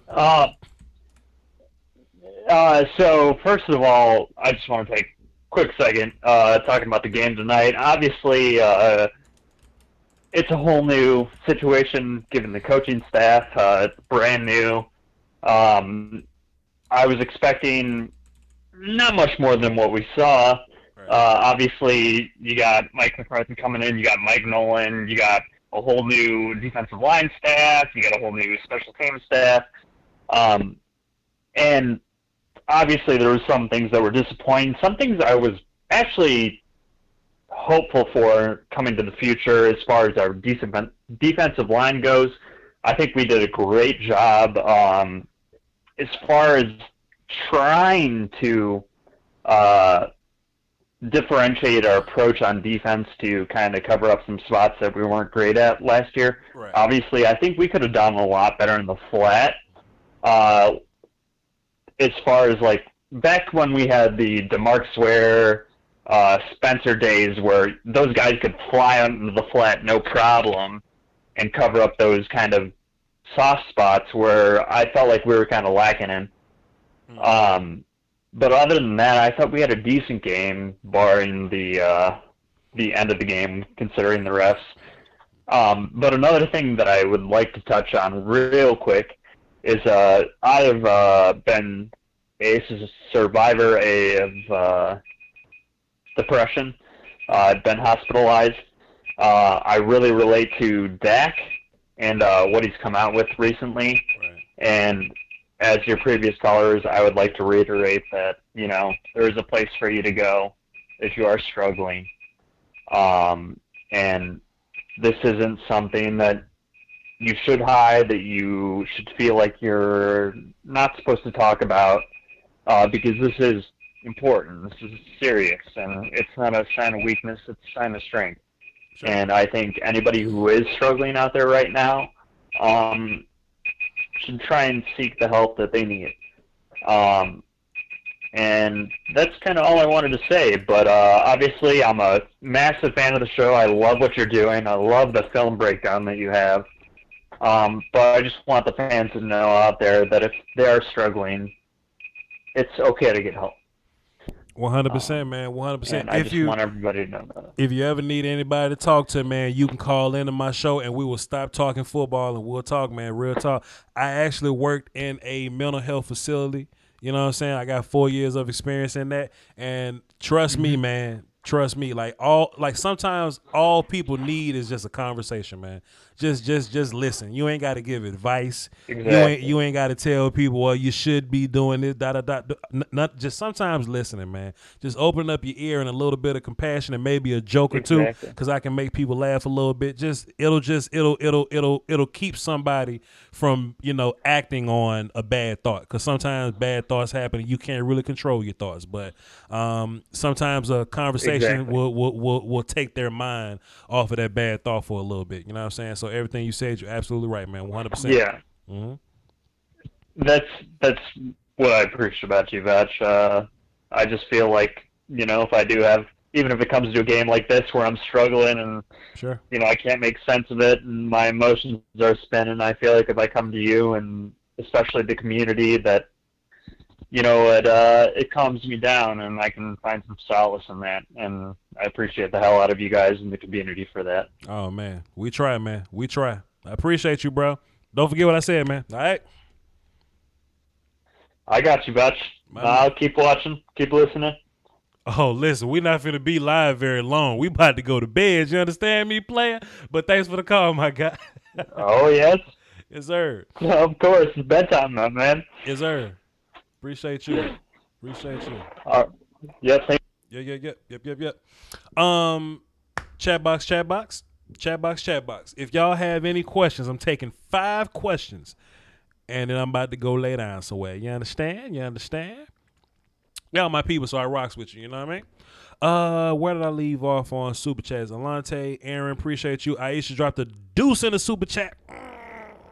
Girl, appreciate you. My camera hot as hell. We've been working, boy. Little boy, my camera hot as hell. Alante Brown dropped 5 in the Super Chat. He says, you still ain't on the Earl Thomas wave. Earl Thomas wouldn't have helped you tonight. You need Earl Thomas to make plays on the back end. We wasn't getting beat on the back end. We was getting beat at and behind the line of scrimmage. So, yeah, if anything, you needed a better box safety. You needed a better box safety than a free safety. So, no, sir. Earl Thomas wouldn't have helped you tonight. DMV George dropped a deuce in the Super Chat. Says Dak will take a deep drop. Dak needs to take a deep drop when throwing, and that'll give a better angle to the pass rusher that's whooping your right tackle. I'll pass. D-Law had one tackle. Mama, he's stealing. False. Aaron Arebalo dropped a buck in there. Okay, I talked about these. Okay, cool. And Deliver and Josh and Fresh Prince, Aaron. Okay, I did these. Will Tapley dropped 5 in the Super Chat. He says, dudes in the chat, stop overreacting. We just played a team that won a Super Bowl, that was in a Super Bowl 2 years ago. Also, Dak played great, and he would have won the game with that throw. That's big facts, man. That's big facts. Chat box, I'm taking 6 questions from y'all. After that, we gonna boogie. Yes, Nova Legion. Jamal Adams will help you a lot more tonight than Earl Thomas would. Absolutely. Indubitably. Corey Isaac from the hometown, he said, Natchez is proud of you. Appreciate you. We're going to put in a lot of hard work, man. Natchez is, I think it's a total of, the last census was like 25,000 or so people in Natchez, Mississippi. So for me to almost have 6,000 subs, and for people to just come in and just watch me talk football for 2 hours and 40 some odd minutes, man, it's incredible, man. Considering where I come from and not having mentality of being stuck there, it's incredible, man. It's a great thought. Let's see. We're taking 3 questions, then we going to bed, and I hope it's 3 good ones. I hope it's 3 good questions. You think we making the playoffs? Facts. That's 1 question. Then we going to bed.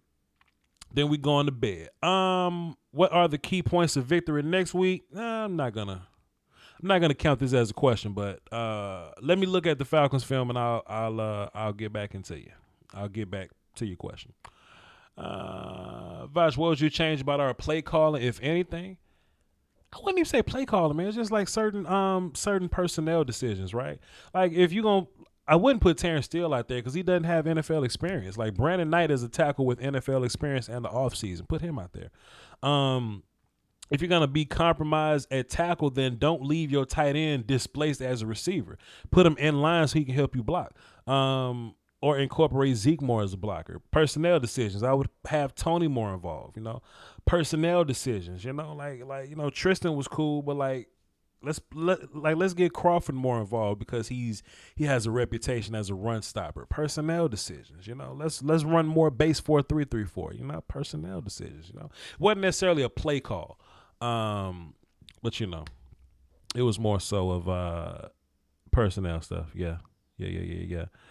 Yeah, man, we've been right at 1,000 all night. That is crazy. Can I get a war? Hold on, what my war chant? I know I said we didn't earn it, and we got 2 war calls, man. I just love my war chant so much, man. We just got to get it in. We was at 1,000 almost all night. I think we beat .com the whole night, fam. Let's just.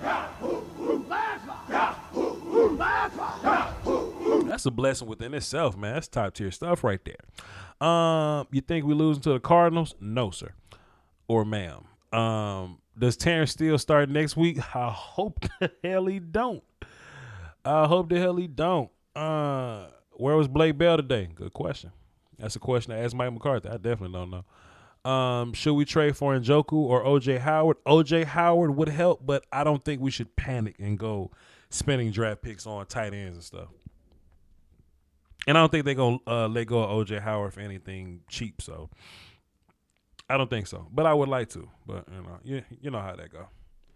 How do you feel now that Blake Jarwin is out for the year? Let me move this stuff around so I can see. Blake Jarwin is out for the year. All quarterbacks need a security blanket. What do you think?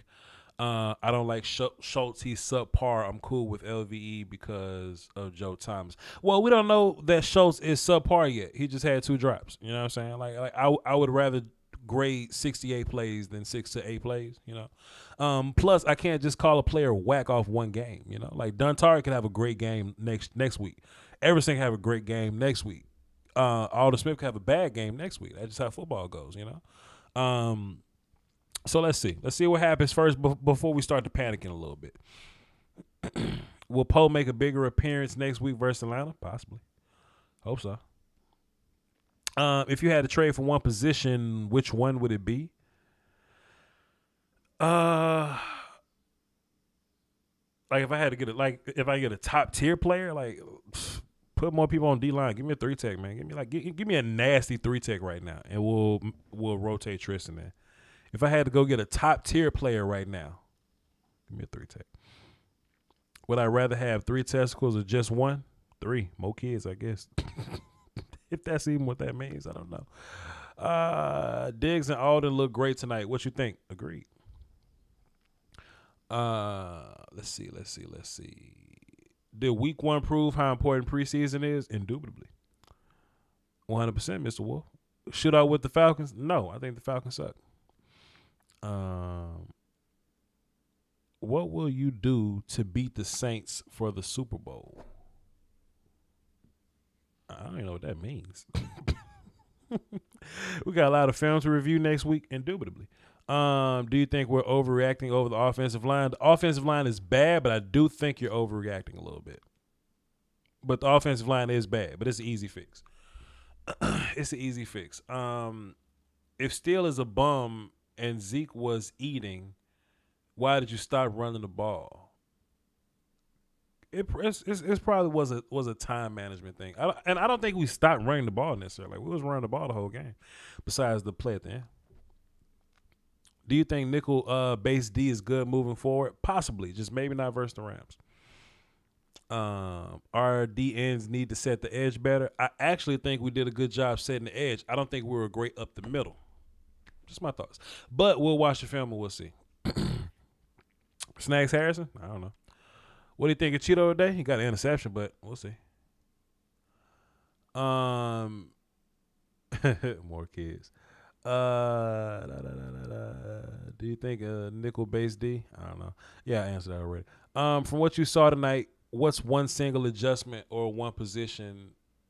Pardon me. From what you saw tonight, what's the one single adjustment or one position of improvement you would make? Yeah, but it's got to be the last question. What would I do?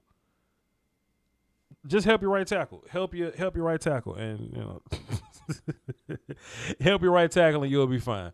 Do you think that Carl looked up OnlyFans? He better not. Hey, listen, man, this was a fantastic show. How long we been rocking tonight, man? How long was this? 2 hours and 50 minutes is crazy, man. I appreciate y'all. I know a lot of people listen to me tonight, but I also want you to support my other Cowboys content creators, man. Support our peers. They need the views also. They need, we all live off this stuff, man. Off these views, these thumbs ups, these this traffic that we getting. You know what I'm saying? So not only watch my show, because 1,000 people was watching my show pretty consistently, up to 1,600 almost. Not only watch my show, but go get them some views too, man, because they deserve it, man. They do some good work over there. There's no need to be selfish over here. We all can eat. You know what I'm saying? So be sure you go check them out. And if you're gonna go to bed, check them out in the morning. I said I was possibly going to watch the Cowboys game tonight. I'm tired as hell. I'll probably wake up early in the morning and watch the Cowboys, just rewatch it just so I can have some more nuanced thoughts. I kind of want to chart, the offense and percentages and things like that. Will I get to do it? I don't know. But this was a great show. It was fun. It was dope. Y'all hold it down for the Doski Woski and the Peasky Whiskey. In case y'all new here, just what we have moving forward. We have I'm probably going to do a morning after analysis. Not morning, but day after analysis. I think that'll be fire. Just at some point tomorrow, I'll probably go live again just to kind of share my thoughts. And then when I get the film, the All 22 film, I'll be breaking that down. I'll probably get 2 to 3 videos out on that. So we'll cross that road whenever we get there. Then we'll restart all over again. All right, y'all hold it down for the Doski Woski and the Peasky Whiskey, man. Until next time, I'm about to go to bed somewhere because I'm tired as hell. You know what I'm talking about? Peace.